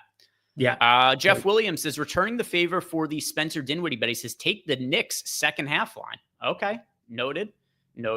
Let's go into Discord and see what questions we have sitting there for us from any of our Stokastic subs, which, by the way, if you guys want to sign up, links down below in the YouTube description box. And of course, we have our link join deal that is ongoing. So if you sign up for any of our affiliate partners, for each one you sign up for, each of the books you have on page here, 1 free month of core access to a sport of your choosing. That is an ongoing deal that we have in addition to, of course, the dance promo, 68% off portfolio EV with the promo code DANCE. But Eric, let's go ahead now and look at these Discord questions, starting with a question from Sniffs1234. He says, do you see any future possible value that could be better from Indiana? Is there anybody right now that isn't projecting well from the Pacers that either you could see projecting well later, or maybe is somebody who you're looking to get to as a contrarian option? All from Indy? Yes, it's just Indy? Just a Pacers specific question. Yeah, Ben Shepherd, if he ends up starting, is in play. He's not going to look great. TJ McConnell would be 100% all in Nuke, even more so than what he is all now if he starts. If James Johnson, for whatever reason, were to start, we should probably just all store up on canned goods because the end is near. Yeah. And that's all I got for you right now. Enrique Freeman, Ray J. Dennis, these other creative characters, like if they get a spot start, they all become interesting at a flat 3K, but I can't say that I'm running to the window to jam them the way that I would be in Obi Toppin if he were starting, a Jarris Walker if he's starting. Those are obviously the preferred options because they're the best fantasy producers and they project for the most minutes out of those guys. Yeah, the best answer to me is just a goofy starting lineup that comes out, but it's not anything I'm preparing for before the slate starts. We've only got one game locking at 7:30. And then on top of that, we've got, some time until the Pacers starting lineup comes out where we're going to have flexibility to make swaps. I have a lot of exposure to the Pacers as well. So any cheap guys could just become a different cheap guy from the Pacers if the starting lineup is different than we're expecting. So to answer your question, yeah, there's a possibility, and it's going to be dictated by whatever the starting lineup is, which we've got slate locks in 9 minutes. Josh and I'll be in playback. We'll have you guys covered over there. And don't forget, if you guys have questions for me in Discord, I leave that open during the playback show. So I try to do my best to look at all the questions that come in from there as well. Bando, any world where it's okay to play Luka and Jokic together? Absolutely. Yeah, absolutely. Yeah. It's okay to play Luka and Jokic together. You should actively try to do it in some lineups. It shouldn't be that hard. Yeah, it is. It's not something like I'm going out of my way to do. It just happens naturally.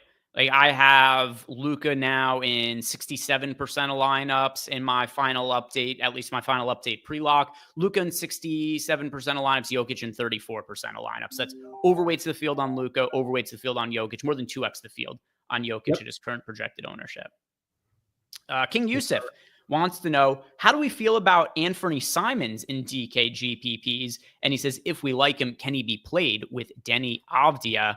Anthony Simons, I have him. I just went and checked. Great matchup against the Wizards. I don't have all that much exposure to him. And it's not that like I have an issue in a vacuum with Anthony Simons at his price point in the matchup and all that. It's just my lineups are now trending to be very stars and scrubs. So I have 5% of Anthony Simons. If you have him in a lineup or two, cool. That's what I have going for me. But it's just these guys who are in that mid-range, they kind of fall by the wayside on a slate with this much value. Yep, totally see it. The next question we have here is from Westbrook Forever, who wants to know, does Eric have a mortgage? Does Eric have a mortgage on the line? Please don't take my house. Okay. So this is a very long, very long question for a bit here. It's a mortgage on the line. Please don't take my house away play of the day. So is this just like we're making a crazy gamble today? What's the dumbest gamble you have in your lineups tonight?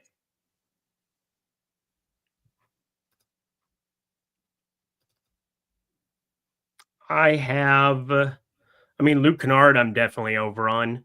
I don't love that, but it is what it is. I mean, obviously, Cat's the guy I'm the most overweight to amongst the spend ups just because we can get up to that tippy top. And I do think he's a little underprojected. It's a tough spot against Miami and Bam Adebayo, there's no doubt. But this is the first home game they've played in like almost a month. That's insane. Like, that's actually insane for Cat. I'm not sure if they were there, but I am very much in the Cat. Please go out and put up a 70 ball and save my house. I ended up with O'Shea Brissett in 10% of lineups. The Okay. 76ers shorthanded again. And the other day, they actually did end up giving some extended run to Brissett. And now you've also got Yabusele out. So O'Shea Brissett, he's somebody who is projected for almost no ownership that I'm taking some shots on in lineups. I'm not mortgaging. I'm not putting the house mortgage or anything like that on O'Shea Brissett, but I've got him in 10% of lineups. So for whatever that number of him is worth, there's nobody, especially on a slate like this, there's nobody who I have in say like more than 50% of lineups. So I'm like, oh my God, that's some like insane thing to be doing. Here's the guys I have the most exposure to for today, Eric. I've got I've got 5 players in more than 50% of lineups. Only one of them is projected for like not a ton of ownership. TJ McConnell, 28% owned. I've got 55% of him. So I'm double the field on TJ McConnell. Then Benedict Mathurin, Luka Doncic, Jarius Walker, Thomas Bryant. Those are my 5 most rostered players. I've got more than 50% of all of them. Nothing is like all that insane about those guys. What do you have now as your most rostered players? I'm finishing up. I am Okay. running behind for whatever reason. Oh, It's good. just not No problem. going super No fast for problem me. at all. I'll actually run through all. You update your lineups because I've got everything in a pretty good spot right now. I'll let Okay. you guys know who I landed on for my most rostered players at each position. And I'll do like, favorite chalk and favorite contrarian play at each position as well.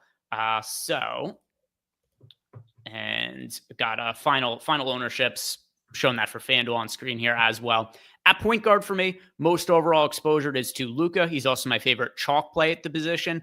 But a contrarian option who I got to some exposure over on DraftKings, Austin Reeves, who I think that if Luka fails, that could be because Austin Reeves has a big game. He's also been fantastic as of late, taking on a bigger role for the Los Angeles Lakers.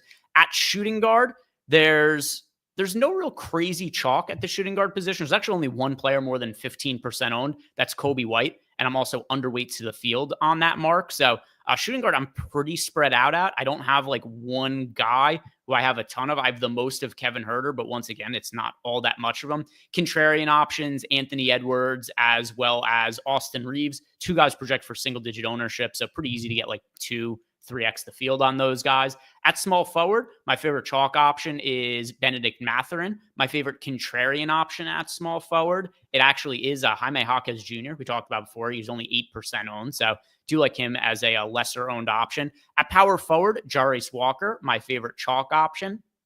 If I'm going to be contrarian at power forward, O'Shea Brissett, who I talked about a second ago. At center, my favorite chalk option, Thomas Bryant. He's in 98% of lineups. My favorite contrarian option is a 16% owned Nikola Jokic. Do you get your lineups updated in a good spot there, Eric? Of course I haven't. Nope. Oh my God. Nope. Not at Big all. time I'm not. panics. By the way, for Nate says you all need to be in playback today. We will be. Josh and I are going to be in playback in 3 minutes, and we'll be hanging out for a while, watching the games, giving you guys breaking news. And here's what's going to be really big about the post-lock show and what you guys want to tune in for. We don't have the Pacers starting lineup yet. This is very clearly the most important team on the entire slate. And if they do something weird with their starting lineup, it is going to create a very, very interesting kind of dynamic with what does the ownership end up being? How many people are actually going to swap based on what ends up happening with that starting lineup? Because unless it came in while I was talking, we don't have that yet. And that game locks, if I'm not mistaken, in 32 minutes. So tune into the playback show that Josh and I are going to be doing together. That's going to be starting in a minute and a half. Anthony asking me about Walker over top. And yeah, I assume that Walker starts. And if that is going to be the case, I prefer him to Obi Toppin. He's also $600 cheaper. We'll see. We'll see what the starting lineup ends up being. Other questions that we have from Discord. Let's see. We've got M. Grizzly wants to know, can I rank the Indiana Pacers guys? Absolutely. Here's what I have for the Pacers in terms of most to least exposure. All right, Pacers. Come on. And there's going to be tiers to this too. So for instance, like Thomas Bryant is in a tier of his own. He's in nearly all of my lineups. So tier 1 for me is Thomas Bryant. Then I've got tier 2, Jarace Walker, Benedict Mathurin, TJ McConnell. Then Obi Toppin, he's in a third tier kind of by his own. And then you got some guys who it's like, if they're in a lineup or two, cool, but I'm not really prioritizing them. That's Ben Shepherd and Andrew Nembhard. So that is my list of ranks based on my final exposures to the Indiana Pacers here. Also, if you guys haven't done it yet, like the video, subscribe to the YouTube channel. Don't forget to take advantage of our different offers here. Link join. If you want to get access to our NBA DFS projections, sims, all of that, our late swap tool, which is going to be invaluable, especially down the stretch of the season. Sign up for any of our affiliate partners, 1 free month for each of those that you sign up for. And then, of course, as well, we've got our dance promo going on right now. Portfolio EV, if you guys want to get access to the easiest way to place profitable bets for pretty much everything. I mean, we've got NHL, NBA, college basketball. These are all going to be very, very big, high priority sports to be betting on in the coming days. Sign up at Portfolio EV using the link down below in the YouTube description box. Enter that promo code DANCE to get yourself 68% off. Now, Eric, we have reached lock. Before I head on over to play back with Josh, yes or no? Did you get your lineups up in time? Sure did. I was having a devil of a time with an error, but I was able to get it in. I wanted to see what my final cat exposure ended up. 35%. That is more than I wanted. That is the answer. Let's just hope he makes spam out of bio his you-know-what today. But here we go. Very interesting slate. Tons of news waiting in the wings. Go to playback now. You would be insane not to before that Indy lineup comes in because something tells me surprises are coming. So let's have some fun. All right, guys, come join Josh and I over in playback. I'm dropping that link into the YouTube chat right now. All you have to do, click on this link. Yeah, I see. Rad in chat says link. Here it is. I can't post it anymore. Click on that link. Head on over to playback. Join Josh and I over there. Guys, good luck with your lineups, but we'll see in a minute. I know you're coming to join us at playback. Big late swap news coming. We'll see you over there.